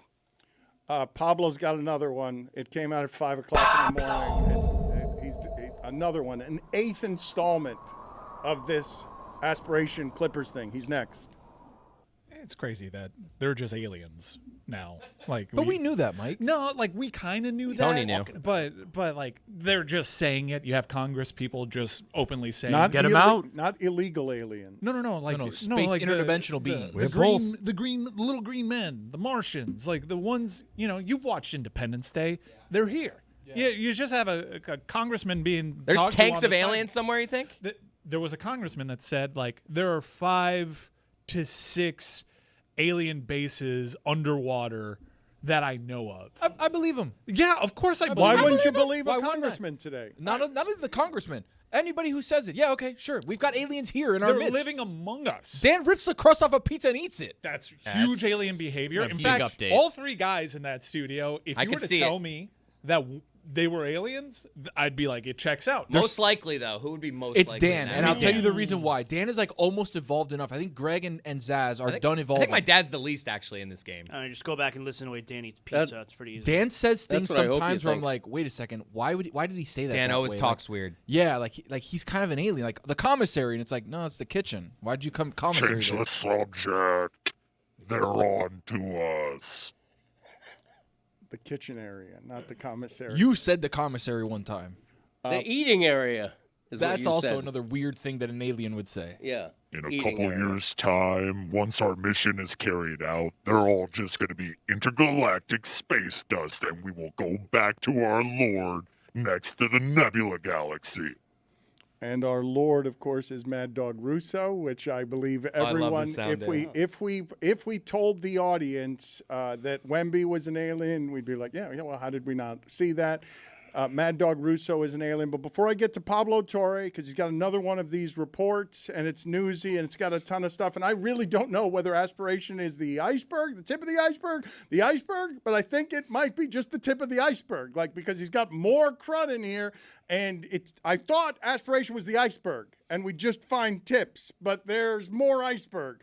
Jeremy, what's the update we have on the pizza eating front? Because JuJu admitted after the show, you guys are sitting here making fun of me, and amongst us, there's someone who tears off the crust before he eats pizza. I was seething yesterday. I feel like I've never been as belligerent on air toward you, on air or off air, about anything, because I was like, this person is not from this planet. I said it on the air. Why would you even want to tear off the crust? Again, before? take it up with JuJu. But forget that part of it. But I've seen You JuJu got an pizza. ally with JuJu? He's like, I'm good on this. Hold But on, forget Dan. that part. They're telling us the aliens are here, and And we're just so- going on about our day. I've seen JuJu eat pizza. He doesn't rip off the crust. I've seen him eat it. But I go home yesterday, and I'm complaining to my wife. I'm like, because it's sticking with me. I am infuriated about the fact that Dan claims that there are humans on this earth And then touch that the cheese and rip sauce? off the crust before they eat pizza. And then my wife says to me, I do that sometimes. Oh my God. There is. And I told her it was a betrayal akin to murdering a member of my family. I was so furious about that. And then she says, But you've well, I've never seen her do and it? then she says, because I said, well, we've been together for 12 years. Like, how have you don't do this. I've eaten pizza with you 100 times. And she says, well, normally I would just like do it by myself. Alien. Do it by myself. It isn't a lone Alien. move. But why? Why Crazy. wouldn't you keep the crust so I your don't want the fingers crust. don't get all dirty? Insanity. We have verified intelligence from the Soviets that they had an interaction with beings that are not from this planet, He's and right they about that. turned into stone. Turns He's out right my about wife's that. not from this planet. Pablo Torre finds out, is still finding out. He had another 5 a.m. drop that is haunting the Clippers. And I really don't know what's the most interesting thing in here. I will ask Pablo. But here is some of the updating around some of the reporting. We will say allegedly about all things because the Clippers are denying all things. There is a Jerry West voicemail in which he calls the Lakers show, and the hints, the strong sniffs that that Ballmer was interested in Kawhi as long back as 2017. And there's more stuff here on how many side deals are beyond the Aspiration deal.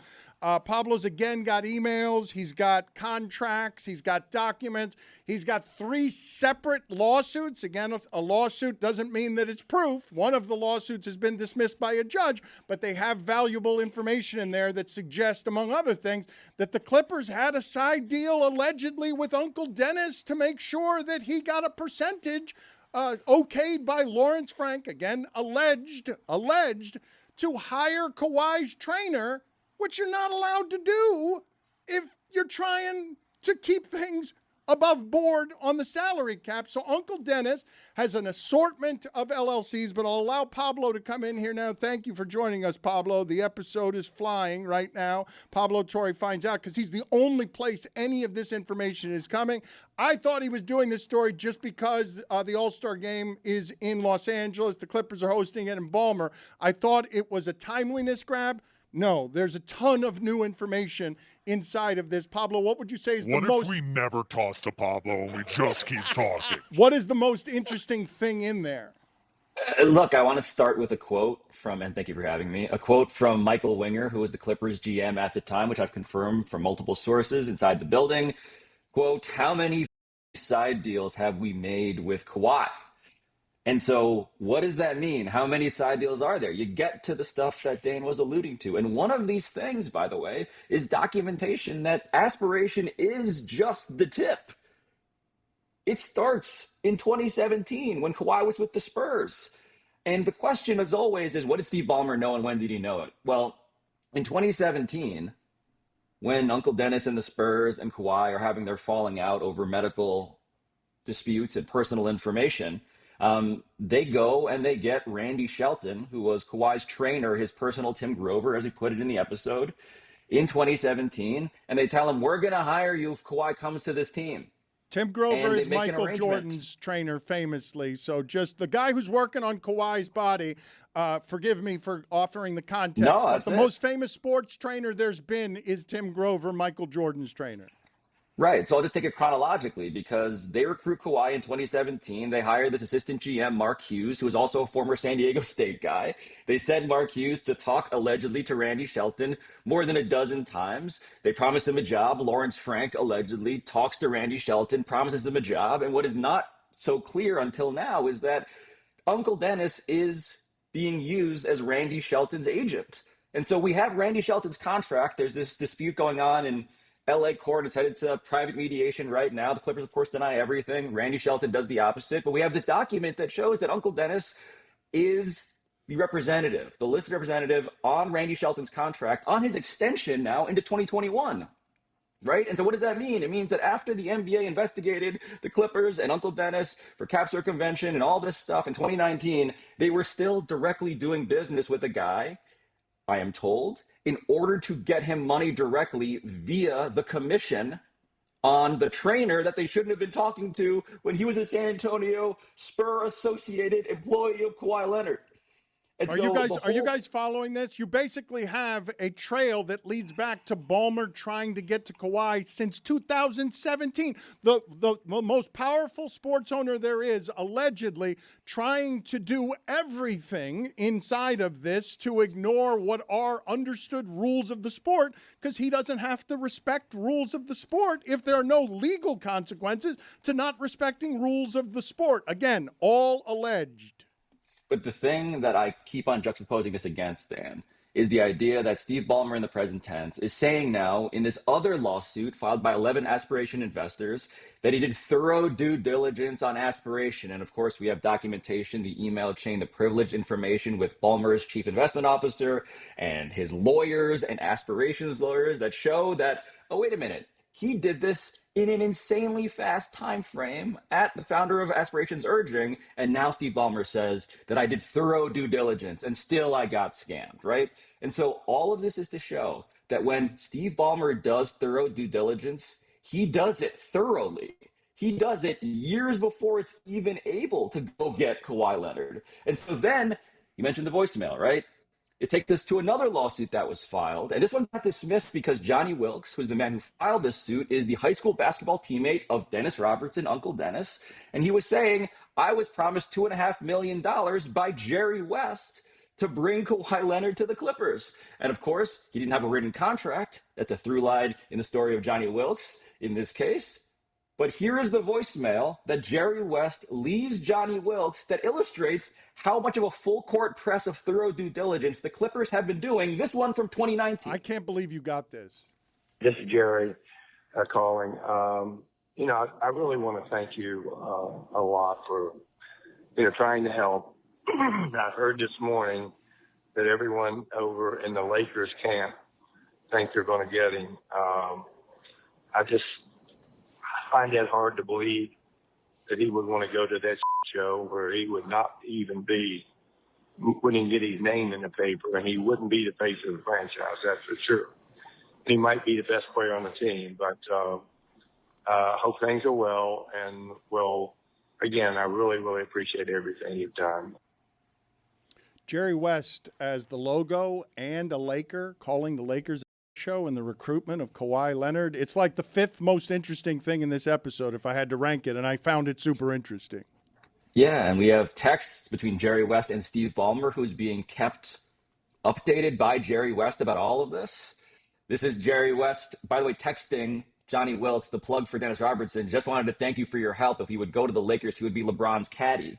Right? So this is head-to-head, Lakers versus Clippers. The Clippers see this as existential. They need Kawhi Leonard to save. Doc Rivers would later say, if we didn't get Kawhi Leonard, we should just move the team to Seattle. Okay? And he said, I meant that. It was a joke, but I meant that. That's the stakes of this for the Clippers. That's why Steve Ballmer is putting all of this money in. And Jerry West, by the way, who was a former, of course, executive with the Warriors, who was famed for his recruiting there, Dennis Wong, who was the co-owner of the Clippers, Steve Ballmer's college buddy, the lone limited partner he has on the team, who's come up in this series before as another aspiration investor, a guy who was in on this whole scheme, according to our reporting. He's the guy who says, we got to get Jerry West. And Jerry West is deployed to do this, okay?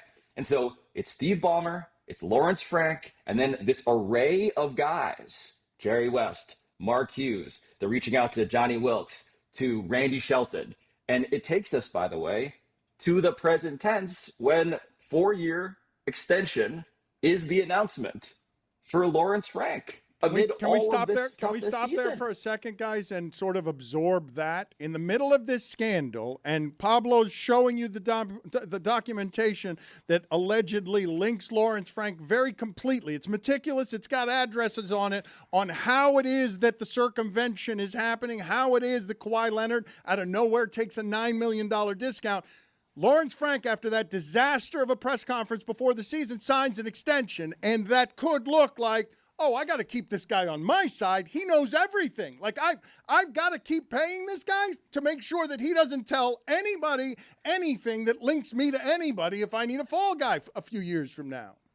And that's not abstract conjecture. That is NBA executives telling me they view Lawrence Frank's extension as quote-unquote Ballmer hush money, as it seems like maybe someone with lots of money is trying to disrupt my internet connection here. Well, do we have that, though, Dan, the Lawrence Frank presser? Because I just want to make clear, like, Lawrence Frank got asked about this stuff once. No one else wants to talk about this, but he got asked about it at Media Day. And here was what he said about the rules. We haven't learned anything more than we have back in September. And to be honest with you, it doesn't impact anything we do. We know it's out there. We know at some point there'll be a decision made. We very much feel the same thing that we told you back in September, that we're on the right side of this. And then whenever they make the decision, they make the decision, but it really doesn't impact anything we do on a daily basis. So the part that I have not talked about yet until this part of the timeline, right? We're going back in time to 2017. We're also finally getting to the post-Aspiration era. Aspiration, keep in mind, bankruptcy filing, right? They owe Kawhi Leonard $7 million, according to the paperwork that was filed with the government. He is a creditor.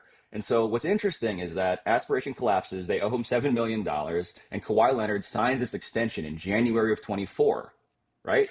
January 24, he signs a sub-max extension. He leaves money on the table, Dan. That's what you were just alluding to. And the question is, why would this guy who has extracted money via Uncle Dennis as much as anyone has ever seen before in pro sports at every possible edge, why would he take a discount?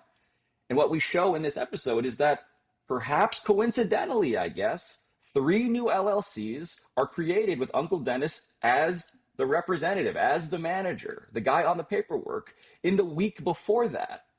And so our investigation, when you say Aspiration is just the start, this is what I mean. It is documentation and signals everywhere in a pattern, by the way, that starts with Randy Shelton, who started KL2 Performance LLC in 2017. Let's not forget that. That was the first of the KL2s, into now January of 24 with KL2 RIFC, KL2 RIFC Real Estate LLC.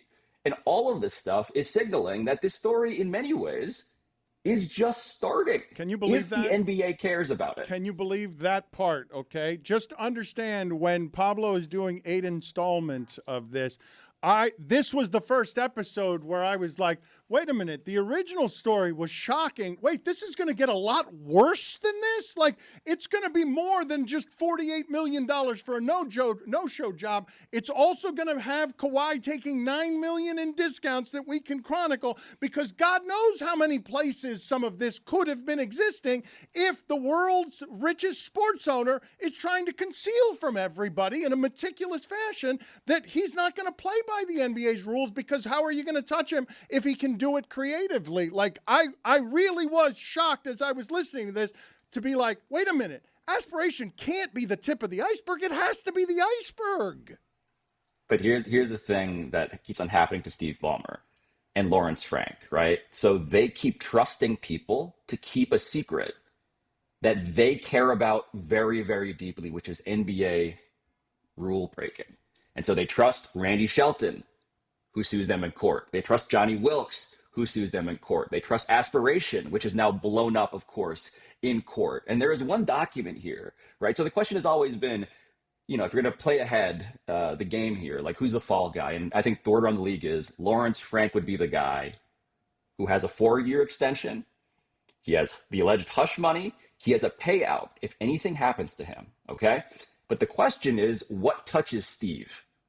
And so at every step here, what I'm doing in 2017 and on is showing you Steve Ballmer was in the loop. He was authorizing this. Lawrence Frank, your president of basketball operations, does not do things rogue. He does it at your authorization. And so there is one document that I've been told about by multiple Aspiration sources, okay? And this is the part where it brings us back to Aspiration in the present tense, because there are 2 reasons why I'm in this prison of reporting. One is the bankruptcy filing of Aspiration, which revealed KL2 Aspire LLC. The other one is the fact that Joe Sandberg, the co-founder of Aspiration, one of these guys that Steve Ballmer trusted, who he realized later on, too late, I shouldn't have trusted this guy to deceive the NBA. That guy got arrested by the FBI and is awaiting sentencing. He has a hearing in April. And what I'm told by multiple Aspiration employees is that the reason Joe Sandberg got arrested, the domino that tipped all of this stuff over, that started a federal investigation that finally got Steve Ballmer out of the Aspiration business, was because there was at least one whistleblower inside the company who went directly to the federal government and submitted, presumably in writing, presumably under penalty of perjury, a complaint. And that complaint was the roadmap to get everybody else who committed criminal acts actually in trouble. And the question that has been raised to me over and over again. This is important.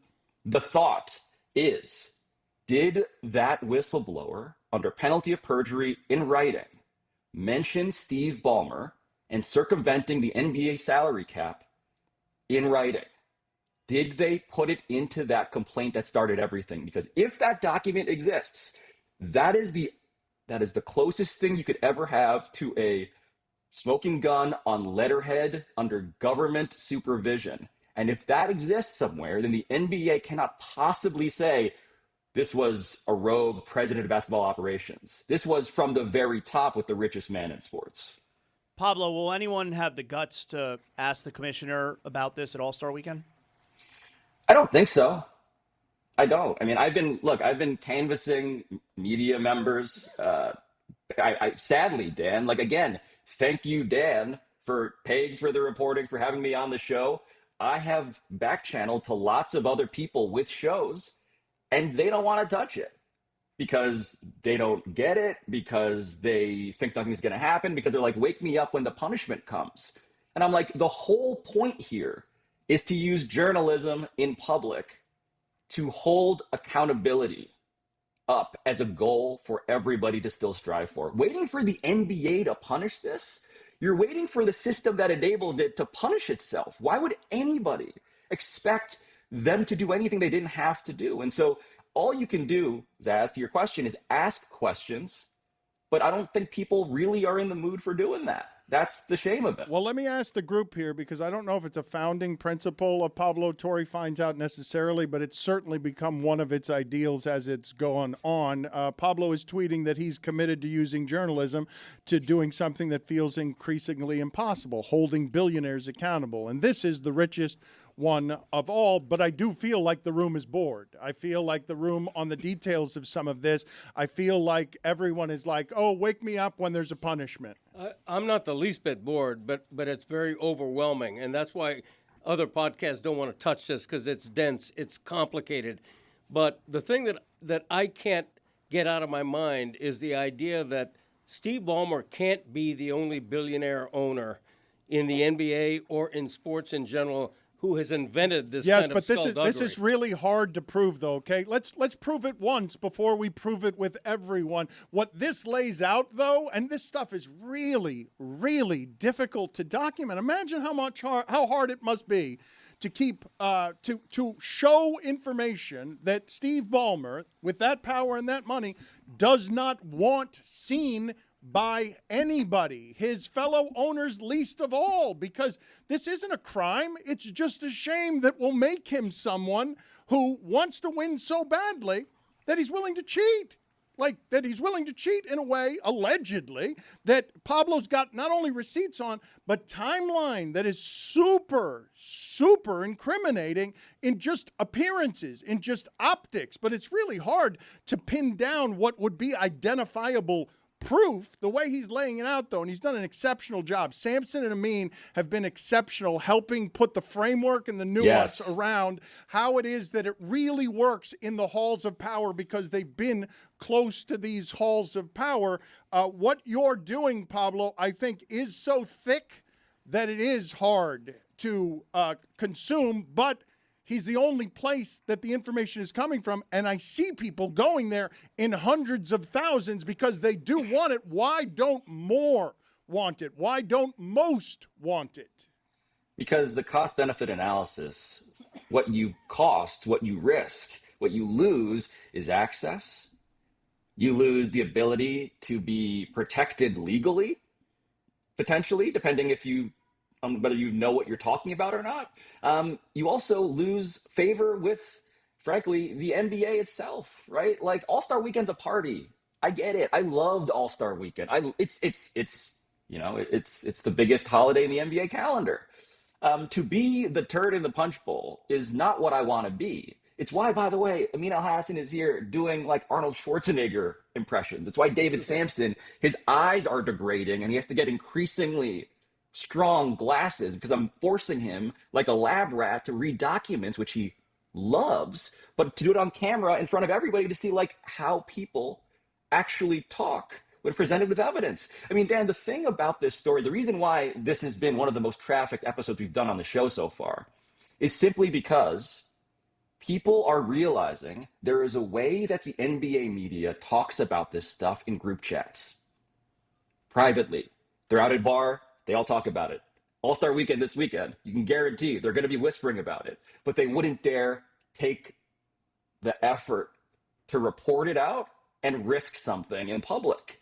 And there are some exceptions here and there, and I welcome them to jump into the pool because the water's been warm for a while. But that's the difference. Do you want to know the truth, or do you want to know what the apparatus is telling you you should stop asking questions about, because is it really going to get punished anyway? Well, Let me ask the question of the group here, because I am curious about this, right? Joe Rogan is one example, made an entire empire out of believing in conspiracies and it being profitable. Then presented with the Epstein actual one, now that's one that he doesn't quite believe in the way that he believes in all the ones that didn't have any proof.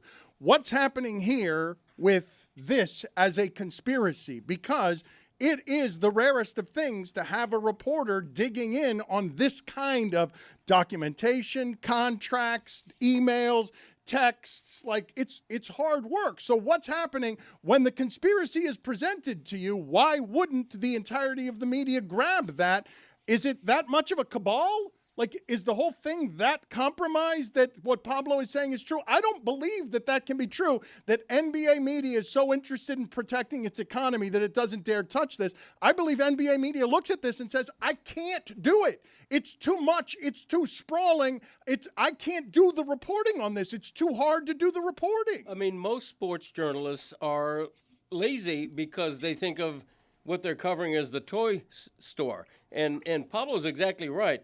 this should be a much bigger story in the other media than it is.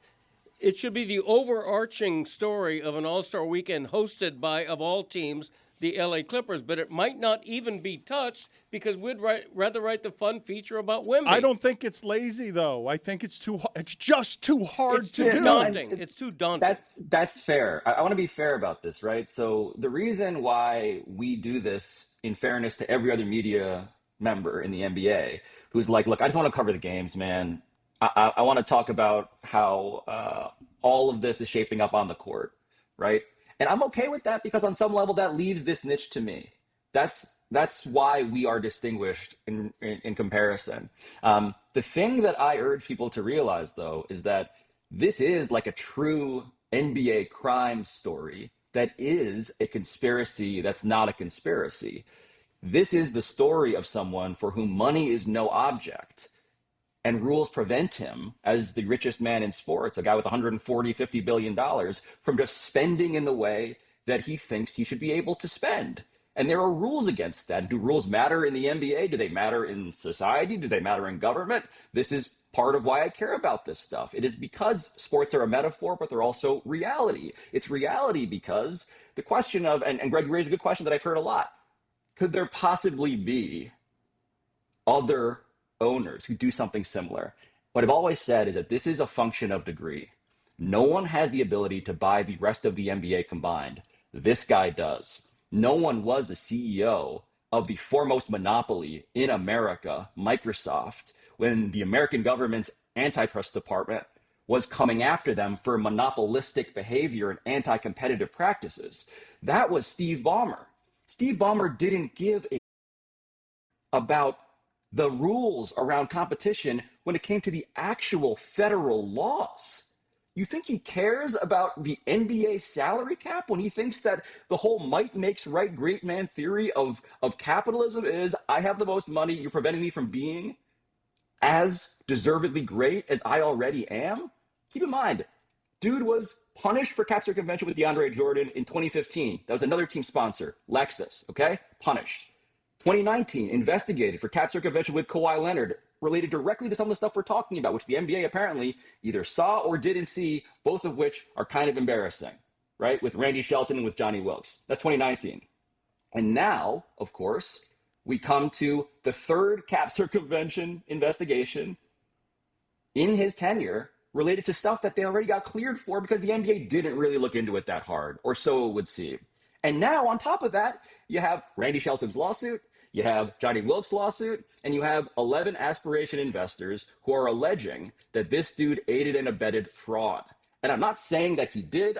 I'm merely saying, in totality, this is how documents shake loose. And it can be really boring to read a bunch of documents, but I guarantee if you see the timeline unfold, and we will make a master timeline for everybody, I promise you in the next couple of weeks to make it very, very easy as we can. When you see it all in order, you realize this is an insult to your intelligence as a sports fan. And it's also really funny because they tried to get away with it. And that's the needle we're trying to thread.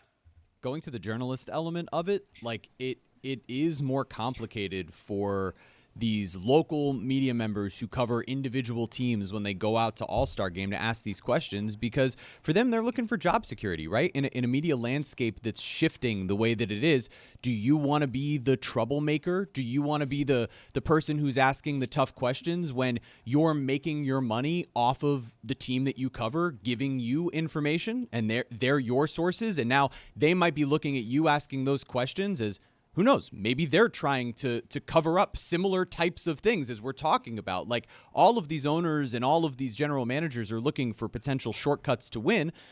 Do you really want to be the person that now potentially loses out on sources because of that? And in this specific landscape where journalism already isn't being funded, why are you going to join the fray of the sort of outcasts of the league? Pablo, it's more complicated. The thing that I think, though, was most revelatory in an episode that has an assortment of revelations in it is tying all this back to 2017, like putting the scent out there of, oh, the world's most powerful, rich sports owner has wanted something badly for 8 years. Yeah, Jeremy was talking too long. It was way too long. Yes, it was too We long. really Yes, it's enjoyed always that. too long. It's always too long. I relate. Thought you wanted relate us to Jeremy locked on in, that. Dan. That part, Dan, the whole like this goes way back and Steve Ballmer has every resource to do it. I mean, this is where the NBA, right, as an on-court thing, if you're a fan of the Spurs, let alone the Spurs front office, if you're a fan of the Raptors, let alone a member of the Raptors front office, you're watching, and I've heard from those camps already, you're watching this episode and you're thinking, how is there not some compensation that we are due because of how the Clippers did this? Because they sent emissaries out with one job years before this guy was a free agent, when he was under contract specifically. Like, it's when I say it's like a mockery of the rules, I mean that both like, yes, this is textbook, like bad corporate behavior. It's also a mockery in the sense that it's really funny. Like, this guy, all the characters here are ridiculous. They're ridiculous people. Randy Shelton, the trainer, is talking about he wants to make Kawhi Leonard a human avatar, like the movie Avatar. Johnny Wilkes has this YouTube channel that no one's noticed in which he's offloaded all of these scraps of evidence. And he's like Uncle Dennis's high school teammate. He's just a guy, you know? All of these characters. Lawrence Frank is out here trying to not lie in public while effectively and demonstrably lying in public. And Steve Ballmer now is in hiding somewhere, and he's about to come out of his cave to say, welcome to the Intuit Dome, the richest palace in the history of sports. Welcome to this place that was built in ways that no one should ever know about, because all of it hinged on, can we get a superstar? Can we get Kawhi Leonard? And that brings us back to the fact that, oh yeah, Kawhi's there too. So, Don't Chris to cut up Jeremy's question, please. There was no question. There was no question. The thing just me about it, rambling. this is what I want you guys to do, all right? This is what I want you guys to imagine, because I close my eyes sometimes when he's talking, and I imagine him strolling into the room spinning a parasol. Like, it's just how it always starts. You sometimes look down and don't look at me while I'm talking. Sometimes. I close my eyes because he can't just come in and ask the question. Look, I can be long-winded, okay? I can be, obviously, more so than ever these days. But it's always strolling in, spinning a parasol. Like, everyone's here to see me, right? Oh, no. He knows how to speak. Honestly, that question was toast before he asked it. We rattled him so much. Yeah. They were staring at me already saying, if you think you're family. Like, before I even started, If Dan. you think this is the time and place for you to ask one of your questions, go right ahead. Tony bailed. I saw Tony wanted the room to is get bored. out. Somebody please. No, my issue is that my window closed because Pablo ended up talking for another 7 minutes after I wanted to say something. Pablo Torre finds out is the podcast. Go. All the information is there. We haven't actually spoiled it. I did think the best thing in the episode, Amin's never been better with his impersonation. Amin is incredible. It's the best he's ever been with his impersonation. Peak Amin is what you get in this episode, if nothing else. He has never been more expert and more on point as Arnold Schwarzenegger. See you later, Pablo. Thank you. Love you guys. Tony and I were Mesidor and Bane on the edge, waiting for Jeremy to get this question. Snap that ball, I swear to God. What I saw, though, this is what I saw on the front end, though. I saw Tony was blocking with Jeremy. Tony turned sides in the middle. As soon as the ball was snapped, I saw Tony become a pass rusher when he started to play as an offensive lineman.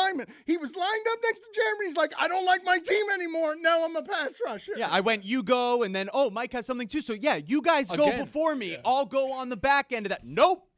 No, you think you're family? You went on the back end, and then we got you. It was like a 95-second What a plot twist. Meet at the quarterback. It was a costume change. He started in the stance where he was going to drop back into pass blocking with Jeremy to protect the quarterback. Then he turned around, changed uniforms, ran on There's 3-point stance here, Dano. There were like 3 logical endpoints. Once he was like, and journalism isn't being funded anyways. I'm like, Was looking for a yes and from somebody. Oh, why did he do that? I do pull for him, but not that time. We've got a holy trinity between Pablo, me, and Jeremy of unlikable. And so again, I was likable until you guys positioned me as The unlikable. question was a minute long. I was likable too until Wasn't even a question. we added Who an are you? assortment of personalities that aren't Stugotz. And then it became less likable. Again, a holy trinity. Jeremy, you got to do work to be less likable than me and Pablo combined, because that was some real scolding of the NBA media we just did. And then you came in. They're all just protecting their jobs. I have the question. Do we want to relive it? Yes, please. Yes. Do we have enough time? Please. The journalist element of it, like it is more complicated for these local media members who cover individual teams when they go out to All-Star Game to ask these questions, because for them, they're looking for job security, right? In a media landscape that's shifting the way that it is, do you want to be the troublemaker? Do you want to be the person who's asking the tough questions when you're making your money off of the team that you cover, giving you information? About halfway and through. They're your sources, and now they might be looking at you asking those questions as, who knows? Maybe they're trying to cover up similar types of things as we're talking about. Like, all of these owners and all of these general managers are looking for potential shortcuts to win.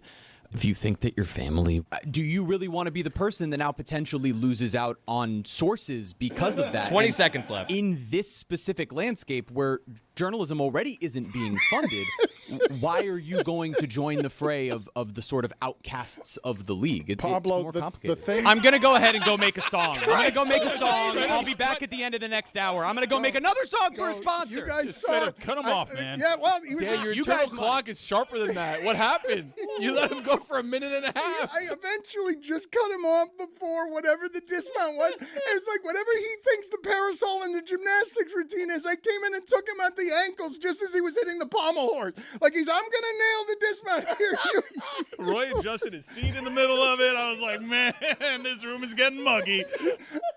Cody's goatee is longer than it was when the question began.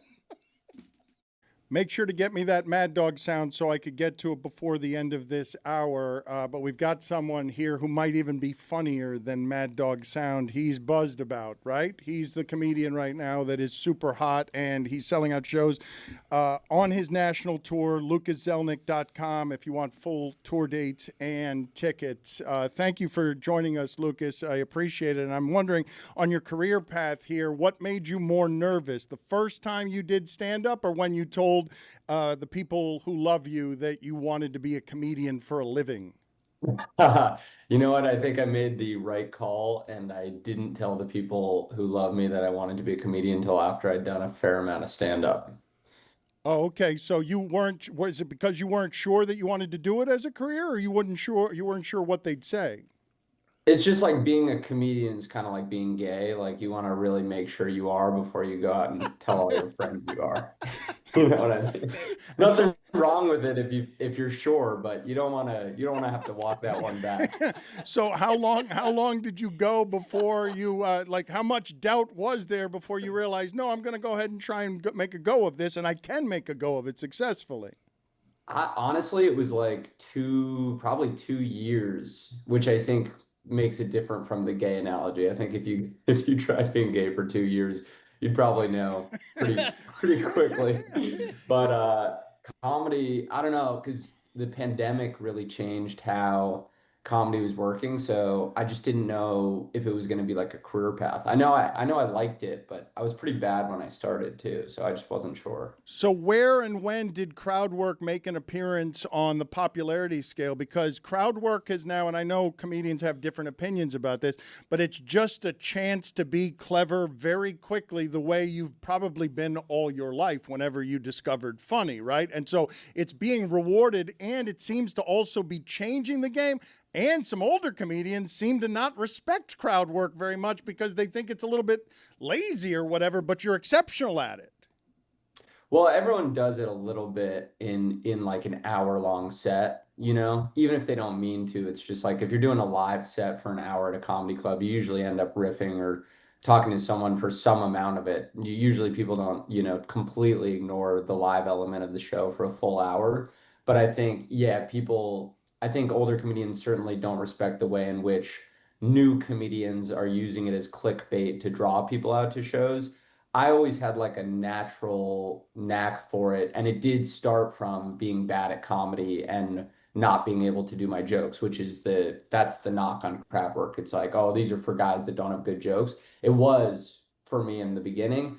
Nowadays, I think my act is a lot stronger, so I don't have to do it if I don't want. But, I enjoy doing 10, 15 minutes of it. If I'm doing an hour set anyway, no one needs more than 45 minutes of jokes. So, but I realized I was good at it truly because I think people started to give me more time up there and I didn't have the goods for it. So it is kind of the negative stereotype. Like I was like, oh, I guess I'll just make fun of some guy in the front row, and then I did that and that worked for me. So then but that all happened around 2021. And I think that kind of coincided with the moment that a lot of people were on TikTok discovering stand-up comedy. A lot of people that, the pandemic was happening. They had never been to a live show. Maybe they were young, maybe they were under 21, when the pandemic started, and then all of a sudden, they could go to a live show when it ended. So I got very lucky with that timing, and that kind of people were really eating it up on the internet back then, and that's when I started posting it. It's interesting to me the role that social media has played when it comes to comedians who tour like yourself, because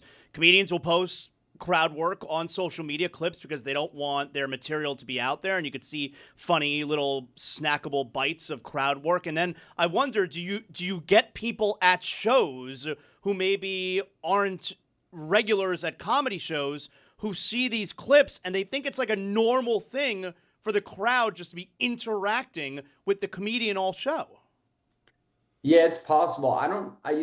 As long as everyone's respectful, I don't really mind what they are expecting coming in. I deliver what I want to deliver, and I understand that not everyone's gonna want to come back. If someone's bothering me or heckling me, I just shut it down right then and there, and I'll have the club be pretty tight on it. People in general get the vibe, I think, that they know that there's a difference between sort of being disruptive and interacting with me. And I think sometimes people will leave the show and say, I wish there was more crowd work, because I don't do that much of it. And other times people will go, wow, I'm so glad I came because I didn't know if you had any jokes, and then I saw the show and I love your jokes. So I'm looking for those people, because that's going to be what I do moving forward. Like, the more experience you get as a comedian, the more terrifying crowd work becomes. When you're really bad, crowd work makes a lot of sense, because you're like, anything's better than these terrible jokes that I've written about Hitler. But then you get older into it. And once you have good jokes, it's like you understand that crowd work is a risk, because it's not always funny. And if you write good jokes, those usually are funny, at least more consistently than the crowd work. So these days I do a lot more jokes just because I think the jokes are better than, the average result I'll get from doing crowd work. But crowd work's still fun. And then every once in a while, it's like it can be pretty magical when whatever set of circumstances line up, when multiple people have something in common or someone's got a crazy story. When that kind of stuff happens, it can be the highlight of the night for sure. What's the best chum for crowd work? You walk out on stage. Is it an overly confident guy? Is it a meek person? What's the person, like, you're walking out on stage and you're like, oh, I'm going to hammer this person? I always start with a dude, because it's easier to be mean to a dude. Yeah. You know what I mean? Like, pretty much, I hate to go back to this, but pretty much calling a guy, like a straight dude, gay is pretty much always just going to be an easy in. Calling a gay dude gay, not as funny, I've found out. Actually, a hate crime. But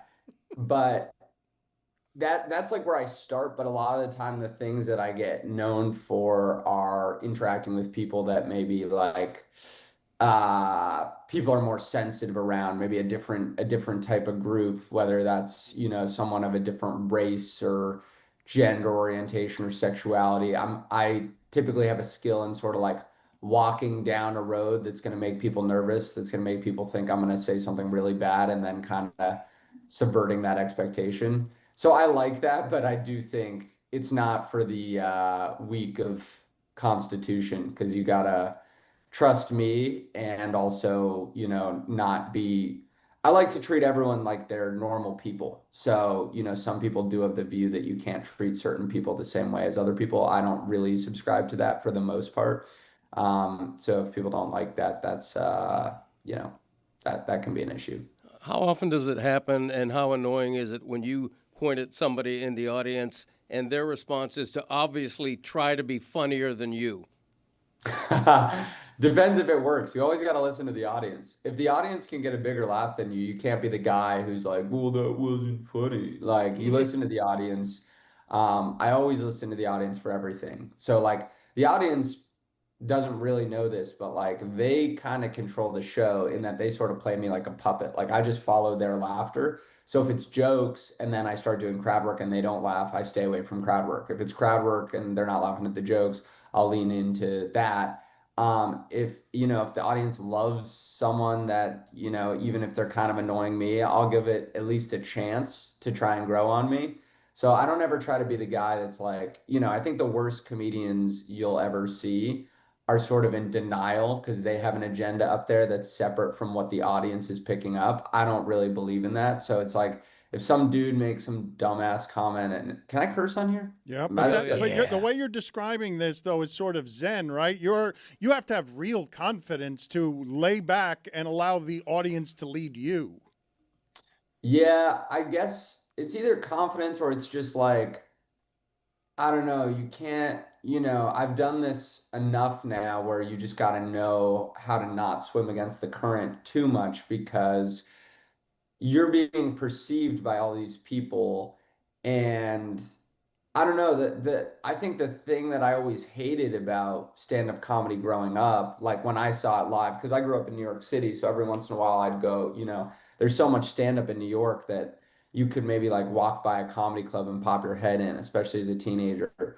And then like, not at the Comedy Cellar where you see professional great comedy, but like when I went to like an open mic night, the biggest thing I remember noticing was like this guy on stage has no clue what the people in the audience think is funny. And he almost seems resentful that like the people in the audience think something's different, something different's funny than what he wants to make funny. So when I became a comedian, it was pretty important to me, and I didn't get it right. I still don't always get it right, but it was pretty important to me to have a better connection with the audience. That way, like, if the audience wants something, you're an entertainer. You give them that. You give them what they want for the most part. Now, you want to take them to interesting places. Like, you don't want to just listen to what they want all the time. You want to try and push them a little bit. But if you're getting pushed back, you got to listen to that. So, when someone's funnier than me, I guess, like, I just let them be that for as long as they can, and then I'll comment on that. But I try to comment on what I perceive the reality to be in the room when I'm commenting on it. And if I want to be doing jokes, I'll be doing jokes. If someone's interrupting that, that's a problem. I've never had it happen that someone's being, like, really disruptive and annoying and the audience likes them better than me. But if that happened, I guess I'd be at a bit of an impasse there. That would mean I'm probably really bombing. Like the audience usually takes your side unless you're bombing, you're bombing hard. How does the feeling of killing a show compare to the feeling of bombing? Like which outweighs the other? Oh, bombing is so much stronger than killing. Because at this point, killing, I mean, you're sealing what you think is a kill always changes. The same with a bomb, by the way. Like, when you're starting out, what you think is a kill would probably now be a bomb for me all these years later. But killing feels like the job. You know what I mean? Like, if it's a really great set, I obviously have fun. I feel good about it. I'm happy. But I'm like, yeah, I delivered what these people paid to come see. If I bomb, I have like a crisis of identity because I'm like, I'm trying to think of like, I guess, with all entertainment, you're always taking the risk that you could go see it and it's going to be bad. You buy a movie ticket, maybe it's bad, but there's something that feels so profoundly like I cheated these people. If I really bomb, I'm just like, damn, because sometimes they pay a lot of money or they drive a long way. You know what I mean? And so to just like totally bomb, it's like, it doesn't feel anywhere nearly like it feels so much more bad than a kill feels. When's the last time it happened to you? When's the last time you feel like you or the worst of the bombs as you recall them most recently? In Philly, like 2 weeks ago, there was actually someone that was really disruptive and they were just kept heckling my set and I wasn't getting much help from the club staff taking care of them. They also weren't being funny. Also, the worst kind of heckler is someone that says it quietly. So like you can hear it. It's like disrupting your flow from the front row, but not everyone in the room can hear it. So you don't know exactly how to address it. And then you're just getting like annoyed. The biggest thing is like if I'm getting annoyed, I really try not to show it up there because that's like not fun for anyone. Like like I don't always want to be up there, but it's like no one wants to hear that. Like all these people that, paid Yes. from. So it's like if you're pissed off up there, you better not show it because that is not what these people paid to see. So it was one of those nights where I was getting pissed off and that night, I think the biggest thing was like, I lost the desire to try and do anything possible to make the audience happy. Because I was getting so annoyed. I was like, screw it. I'm just going to like stick to the script a little bit. So I just kind of did my jokes with like not a great amount of, oomph. And I just got off. But like, usually if something's not working, I try a few little forks in the road to try and wiggle it into a kill. If you're not connecting right up front, I try and make sure that by the end of the set, it's really killing. But sometimes I just don't. I'm like, something pisses me off that I don't care enough to try and give these people a good night, which is, that's a me problem. I resent them. I resent me. I'm leaving now. I'm going to do the rest of my material and leave the stage. LucasZelnick.com is where you go if you want tour dates and tickets. Greg, get us out of here with it. I'm curious if there's an anti-bombing strategy. Do you have a particular bit that's designed to turn around a crowd that doesn't seem to be with you? Oh man, no, I double down and I'm like a gambling addict. I will double down until it either comes full circle or some people are walking out. So my strategy is double down. Do you get a lot of, you look like Christian Yelich? Do you get a lot of, or you look like a professional golfer with the cap here? Do you get any of that? No? I think, what are the ones I've heard? Walmart, Austin Butler, Tanner from Love on the Spectrum, I get a lot. I don't get that many sports comparisons. I'm trying to think. I don't know. I think people, I don't quite look athletic enough. I got one. Rory McIlroy. I get Rory. Sometimes I get Rory. Yeah, professional golfer. So last thing on the way out, and again, LucasZelnick.com is where you go. Do you have a joke that represents the longest you've worked on a joke? Like, do you have a joke that you've been trying to perfect for months or years? I have one of the jokes that I first ever wrote is still in my act. It's grown a lot. Like it now has like 5 things after it that are sort of all attached to it in a chunk. But this idea, it's one of my least likable jokes, one of my double down jokes for sure. But the joke is that I'm not religious because I grew up rich, so I never needed that excess hope.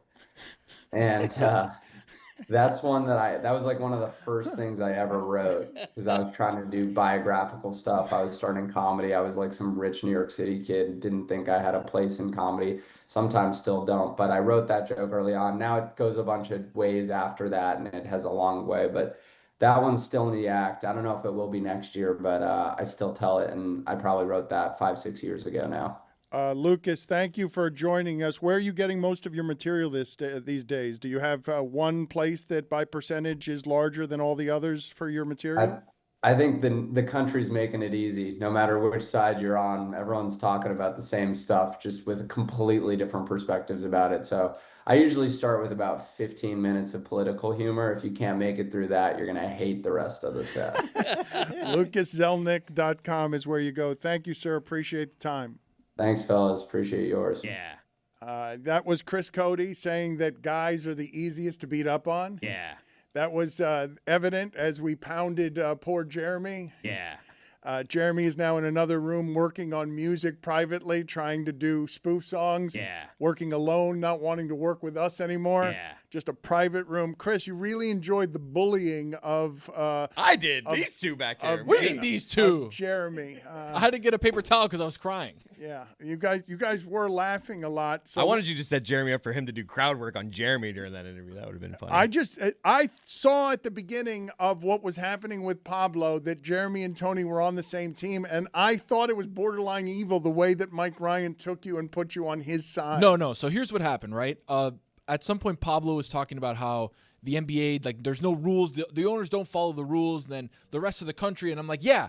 There are no rules. Have you not been paying attention, Pablo? I know you've been locked in on Aspiration. That's right. Nobody follows the rules anywhere. That's right. I think he noticed that. Yeah. I figured. The wealthy just have a weird relationship with punitive measures. They have zero relationship with punitive measures, which is another story. But as that's going, I'm going to jump in and say something, and then Pablo goes on for another 5 minutes of diatribe. So I'm like, all right, my window closed. Mike's like, hey, did your window closed? I'm like, yeah, I kind of did. So he's like, all right, Jeremy, you go. So at that point, that's where I switch over, and I go, all right, Ruben Bain over here on Mesut on the other Jeremy side. didn't see it coming. Let's see what Jeremy's got to say here. And I think Chris I did Cody ask him at one point, you sure?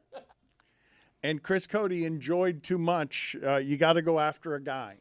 You do. He's right about that. Though, supporting. How are we not supposed to go after that, Dan?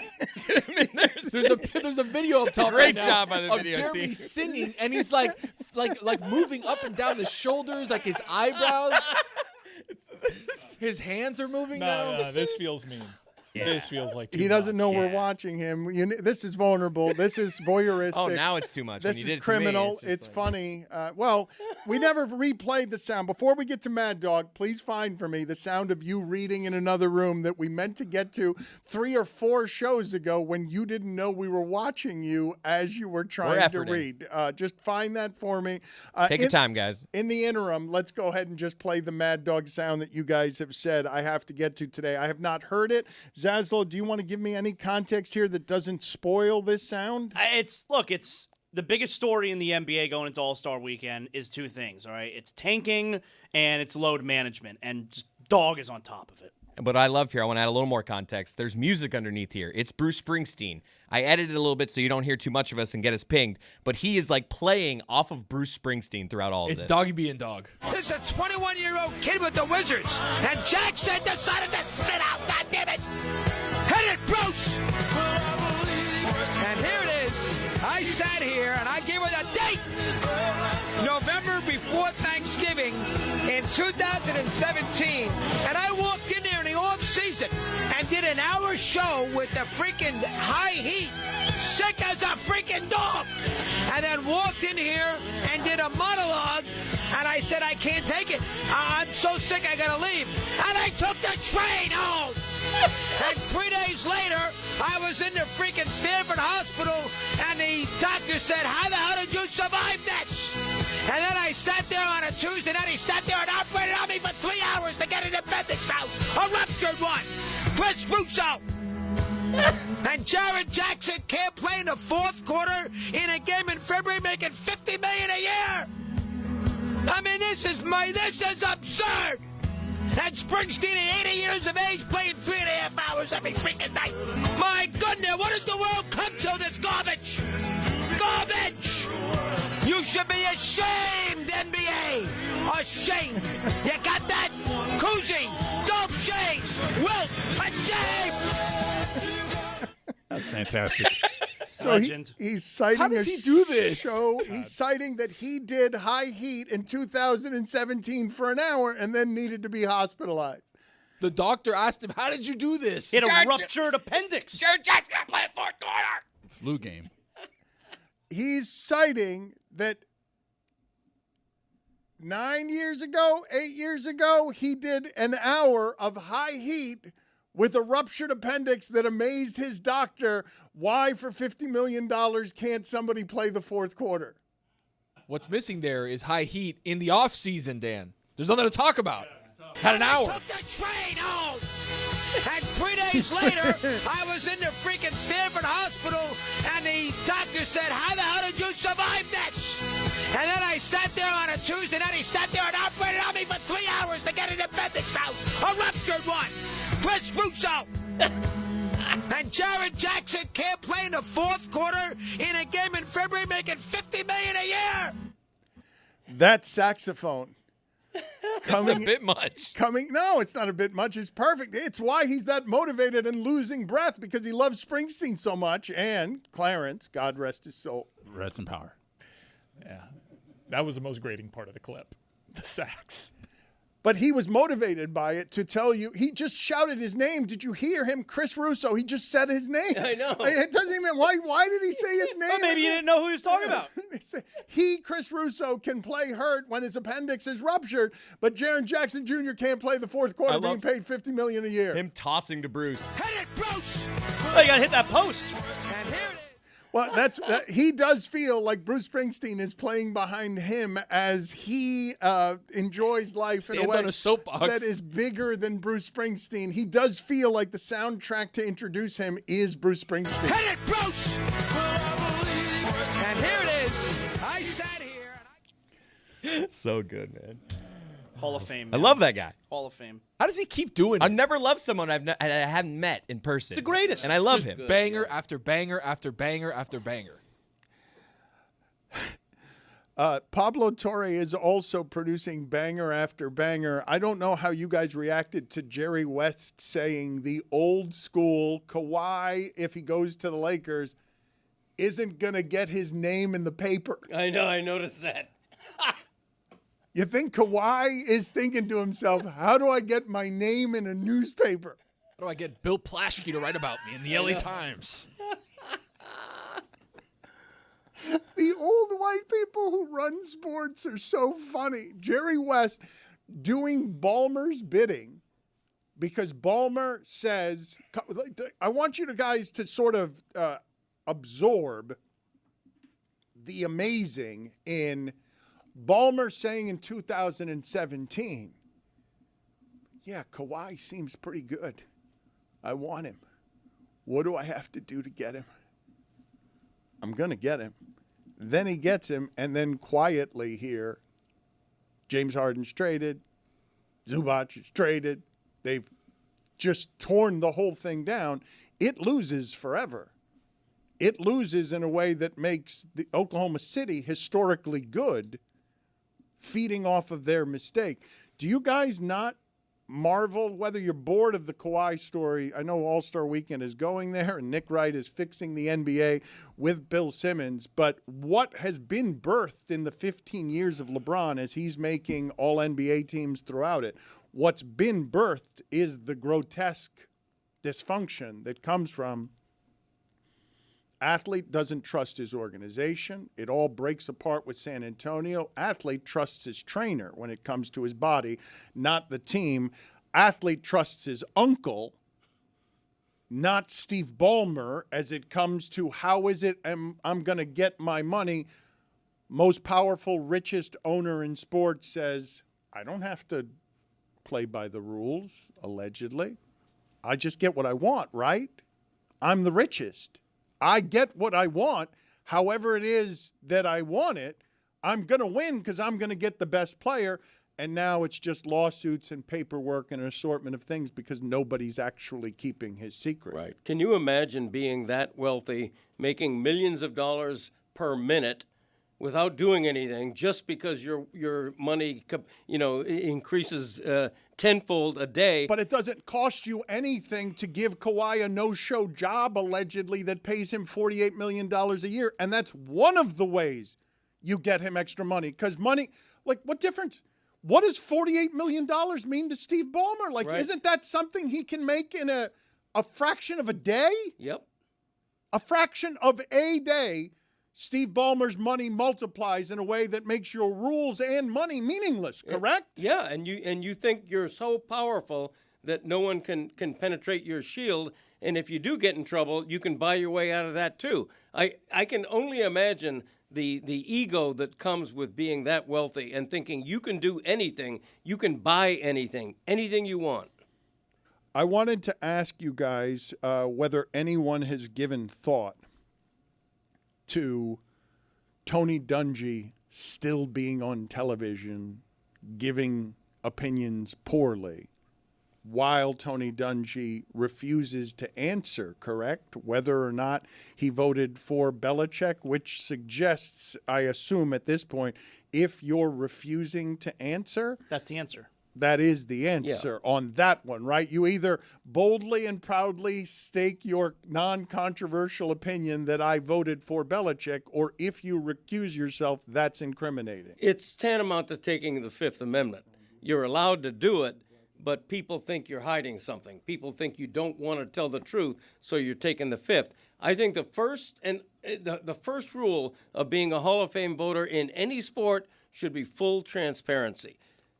Fans have a right to know who you voted for and who you didn't vote for. You mentioned this yesterday. Here's Rodney Harrison telling Tony Dungy to his face that he doesn't respect that opinion. But I do think interesting that I am not hearing anywhere nationally, why have Tony Dungy and Rodney Harrison been allowed to have those jobs for that long?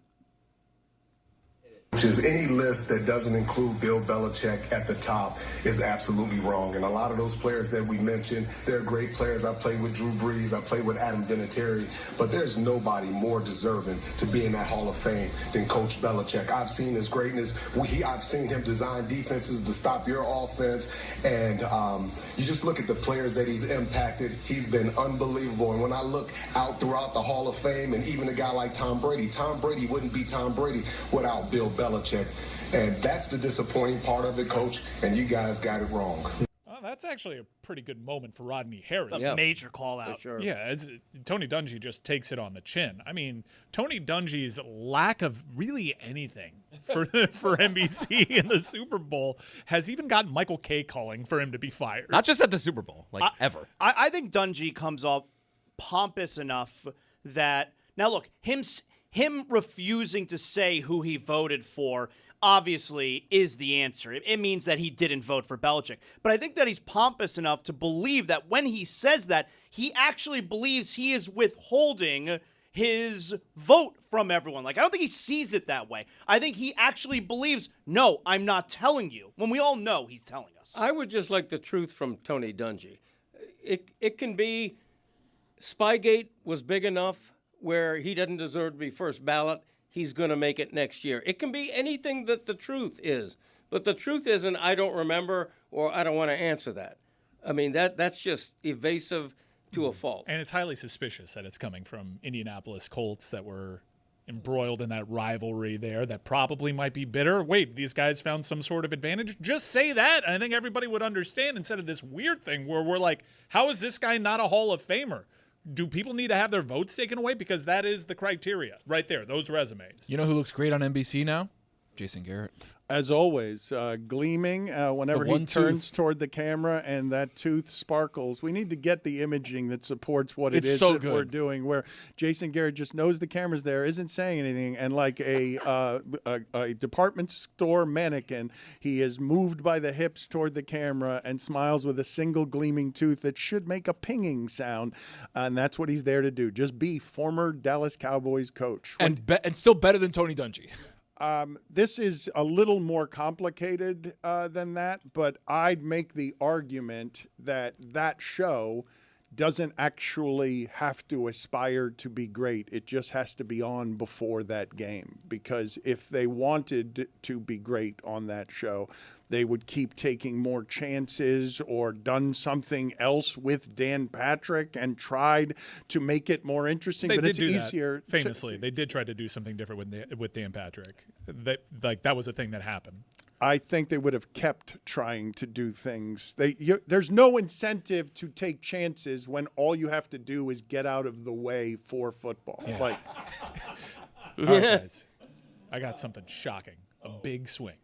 Big risk we're taking. Let's get one of the most polished, likable sports anchor hosts ever to be a part of our coverage. I'm thinking outside the box here. Randy Moss says, Greg, before we get to Bet the Castle here, Randy Moss says that only coaches and players should have votes. Now, Dungy's obviously a coach, and Dungy's one of the people doing this that is creating Randy Moss's opinion, where he's saying we need to take away the vote from the writers.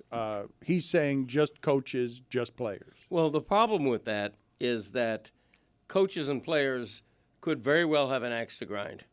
Okay, like Dungy. Yeah, and have their vote influenced by how their career went and how many Super Bowls they think they didn't win because of Bill Belichick, because of Tom Brady.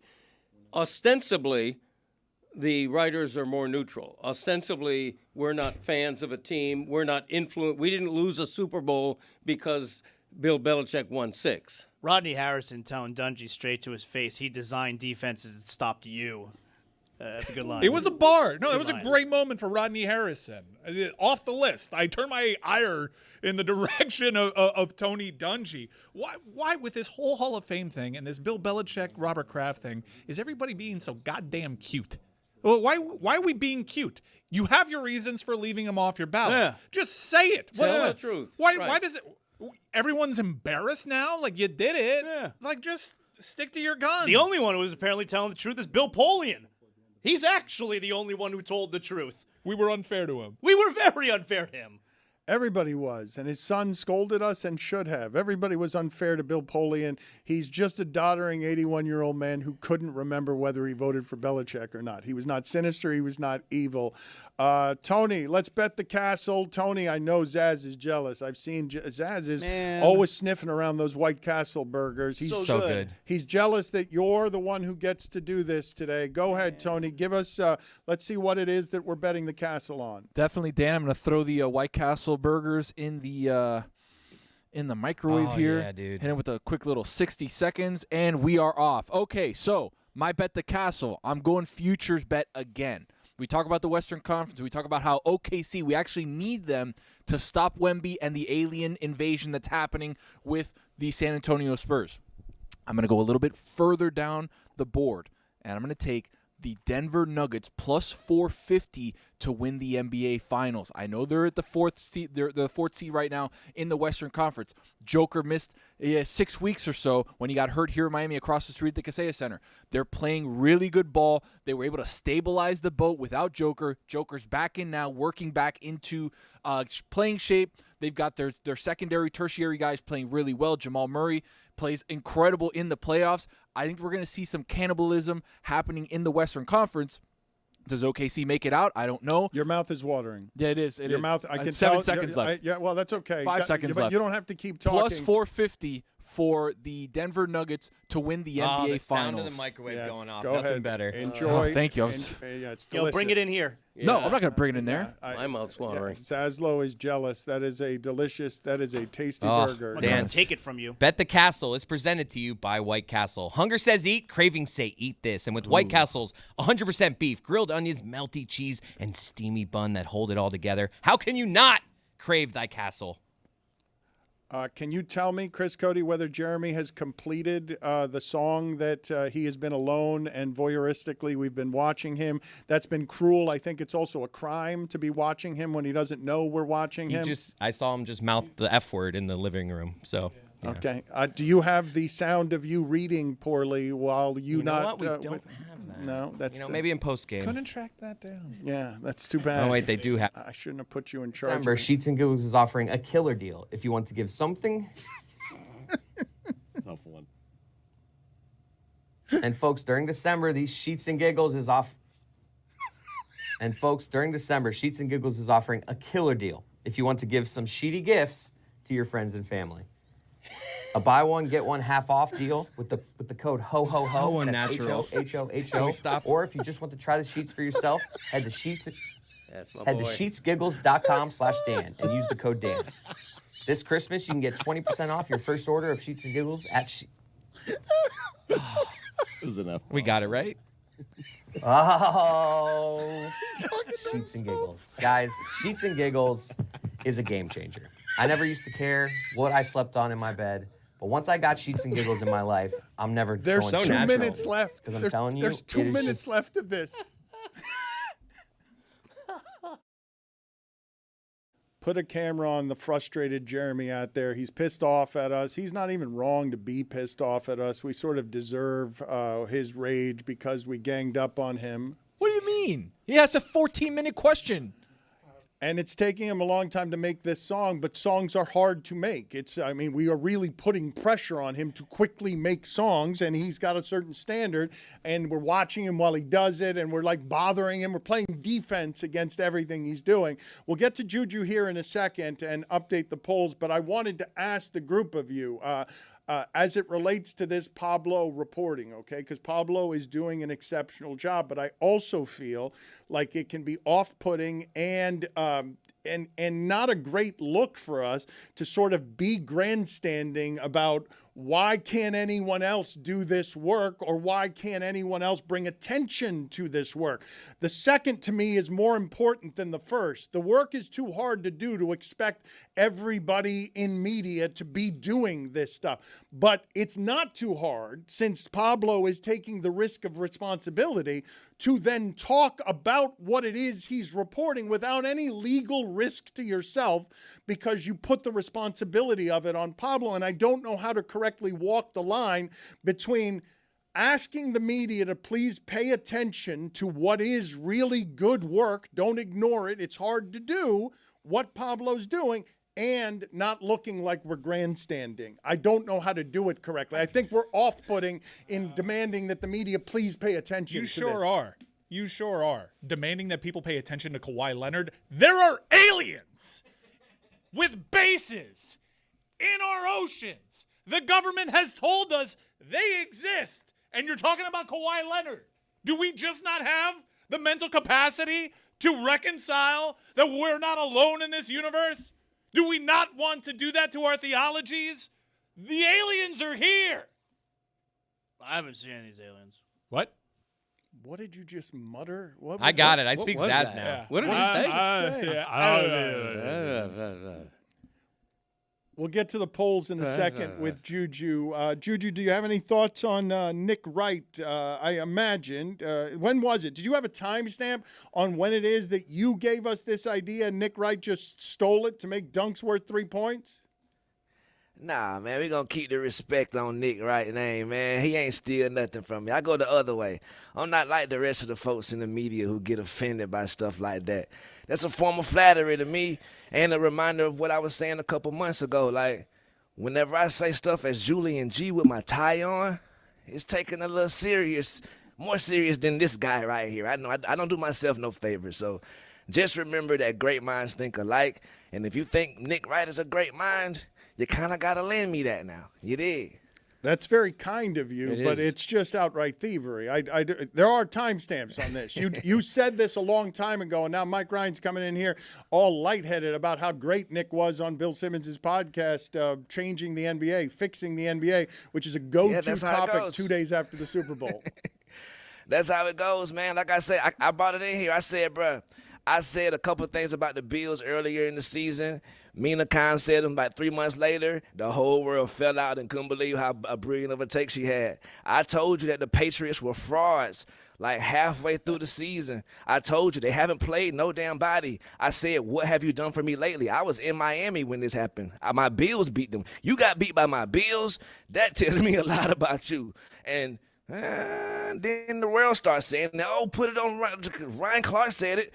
Dan Orlovsky said it. It must be true. Come on, man. I think you got to throw my boy Ju a little bit of respect right now. Huh? You feel me? I've been doing this for a little while. I've been here at this job for 6 years now. That usually makes someone an expert at something. You feel me? Nostradamus over here. Ju, to be honest, though, it's just, you're in the same situation I am. Again, not wrong, just early. Exactly. Not early. Not wrong at all. And I even showed support. I went the other way. I wore the Patriots jersey on here last week because guess what? I'm a friend. Unlike Duncan Robinson, my partner A.J. Highsmith worked for the Patriots. He get paid every time they won in the playoffs. Come on, man. I'm rooting for that still. Good guy over here, bro. You're telling me, though, like Nick Wright can tell the difference. Guy gets fouled going to the basket if he was trying to dunk it or maybe he was going to do a layup. I mean, last night, Victor Wembanyama, he drove to the basket and he did a finger roll. Like, you assume he's going to dunk, right? No. He did a finger roll. Wembanyama can do a finger roll without jumping. I understand, but that's not a dunk. You wouldn't get 3 points. I'm with Zaz. Slippery slope. What's a dunk? I think it's easy to fix that slippery slope. I had it all written out. Once you go up for a layup or a dunk in the paint, that's 3 free throws no matter what. Case closed. Get out of my face. Whoa. Do you have any advice for Pablo, Amin, and David Sampson on what it is that they're doing there on Pablo Torre Finds Out? Pablo. Yes, sir. I got some advice for Metal Art Media, man. These are our brothers. I preach brotherhood and I preach love. we sending them folks to LA this weekend in crypto. We need to give them boys some extra security. We need to make sure they got everything they need. Because imagine, they going into enemy territory. Imagine you work for the Clippers and you see Amin prancing his ass through the bowels of your organization. No sir. Let's make sure we got some $200 an hour brothers with them brothers everywhere they go. I do think that Pablo's doing actual dangerous work. I don't know whether the people at large in this America, in this protect billionaires America. I had the thought of when the original Aspiration thing came out, where I opened my phone and I saw it, and I was like, "Oh my God, they're gonna kill Pablo at some point." I had that idea like 6 months ago. No. The aliens are in the ocean. The tip of the iceberg. They're going to kill Pablo because of salary cap circumvention? Yeah. I mean, a little self-important this segment, huh? They're aliens! Pablo's self-important, not me. I want to show people here a ride at Disney that has always been scary to me, and it's not one of the ones. And not a fan of this one. This ride sucks, by the way. Sucks. Terrible ride. Oh, the teacup. No, the teacups are dizzying, and it's unpleasant, and I think I'm a little bit of a baby in not liking this. There are many. This is Sam Darnold and Kenneth Walker doing the teacups. I love the social media people like trailing them. Yeah, they're having natural fun. They're like, we need our own cups, please. Yes, we need to get we've this got footage. Two different social media handlers around the organic moment of here's Super Bowl MVP Kenneth Walker and Sam Darnold, not an original ginger according to Chris Cody, but is an original ginger according to Erling Cody, Chris Cody's mom, and the true authority on these matters. The teacups, how do you feel about this, JuJu? Am I a wimp for hating the teacups? They make me dizzy. They affect my equilibrium. I do not like that ride. You went for 100 other reasons, big brother. Neither here nor there. But at the same time, this is proof that I don't believe nothing no more, bro. I don't know what to believe. I see a video. I think it's AI. I watched this video 800 times. I was like, is Brother Sam in the teacup or not? I don't know. We are going 100 miles an hour in the wrong direction as a society. I don't know what this is I'm looking at. Okay, so that it's the not knowing that it's real that bothers you. It's not that real. Sam Darnold and Play it Kenneth again. I Walker wanna see are this real. simply You know in how the I know it's teacups. real? Omar Raja on the screen filming it. That the is it, entire right? time. Yeah, look, that's what I've been looking at the entire time. Is Omar having to film this? Oh, yeah. They probably skip people in line for this, by the way. Oh, yeah. No doubt. I can't tell anything no more. I'm like, are they sitting down for real? But neither here nor there. Well, on the Pizzagate. Yeah, we'll Go get to ahead, bro. Pizzagate in a second, Whoa, but yes, we will? I do think, I feel like, not that Pizzagate, I do feel Big like news there. like most people here think that I am simply wrong, that it's not about being early or being wrong. I think that they just think I'm wrong about everything I've said about the pizza. Nah, I don't know. It's just important to. I promise the TV show Traders, bruh. Oh my goodness, it has changed my life. It has revolutionized my thinking. You be seeing something and think you right as hell, but be wrong as hell. You would see somebody that look like you, walk like you, talk like you, say something, and you just inclined to believe it. No, it's wrong. Brothers, I don't do this in public because I'm a germaphobe, and when I'm in Miami, I'm touching the pizza on the crust only because I can't. Y'all got that soap in the bathroom. It leave my hands stinking. I'm gonna just be honest. I bring my own soap down there. So when I'm at home though, I tear off the crust because you eliminate the coast. It's like a little ivory coast where the crust turns into pizza. That little Badlands right there, I don't want none of it. I don't even want the possibility of it. I have nothing but a whole chunk of deliciousness in my hand to fold and manipulate how I want to. I don't never touch no pizza or no pepperoni sauce or no cheese. I'm touching You the make undercarriage. the taco. You make the taco. I got You you. feel me? It's brilliant and easy. But let y'all tell it. You are against America if you do this. Come on, guys. I don't know what Wake up. pepperoni sauce is. Is it the juices from pepperoni? Exactly. You know what pepperoni sauce is. Bro, look at your belly. You know what some damn pepperoni sauce is. Put up Big Fat Dan. Put up Big Fat Dan. Get Fat Dan. It turns a napkin Black History orange. Month. Happy Black History Month, by the way.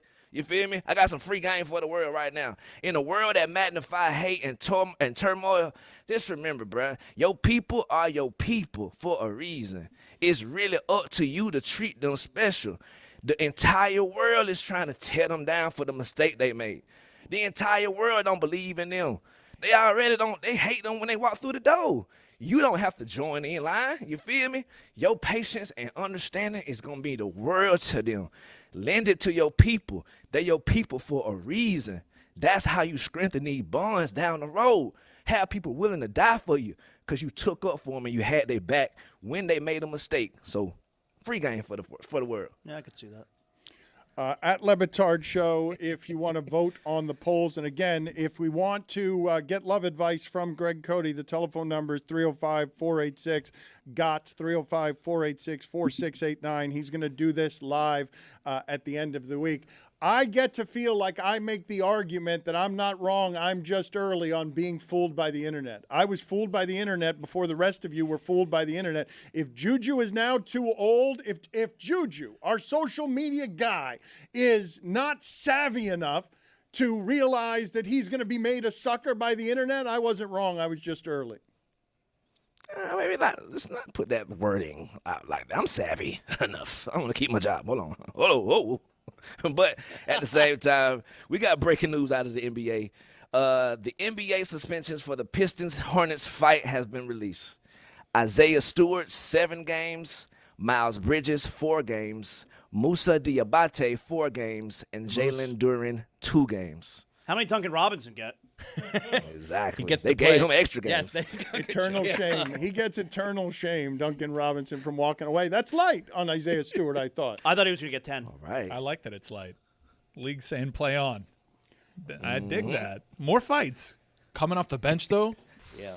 that's a dangerous precedent. Why do you think they to set. drafted him to Detroit? That's exactly right. What? What'd you just say? You know At what I Le said. Batard Show, speak that. on the poll questions, what do you have for us today, JuJu?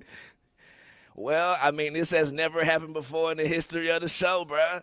My boy ain't putting out one poll up today. I'm talking about not one of them. So, as a treat, was Dave Portnoy the first person to call the bottom of a pizza the undercarriage? And before I read this, I got to remind you to listen to the alley-oop at DLS Hoops. That's how you find it. If you ain't hating, why you waiting? Subscribe, please.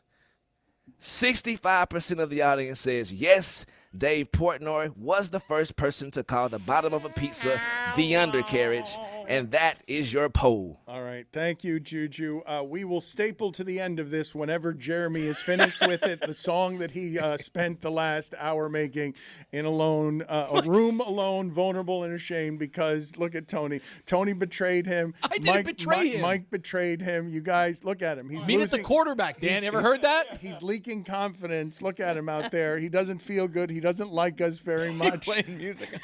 Is he shooting me the bird there? I think that is. I think that's a middle finger. So, okay, so I'm by myself. All right, let's play it.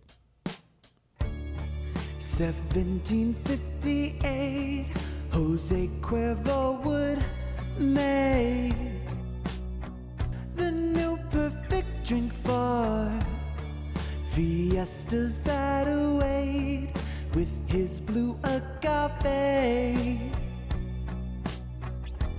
Get yours at the door. What are you waiting for?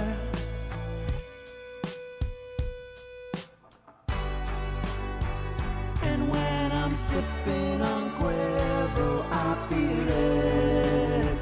No other tequila out there can beat it. I made a drink with it and now I'm winning. Cuervo. You add the Cuervo to the cocktail, then the cocktail to my hand. You add the Cuervo to the cocktail, then the cocktail to my hand. You add the Cuervo to the cocktail, then the cocktail to my hand. You add the Cuervo to the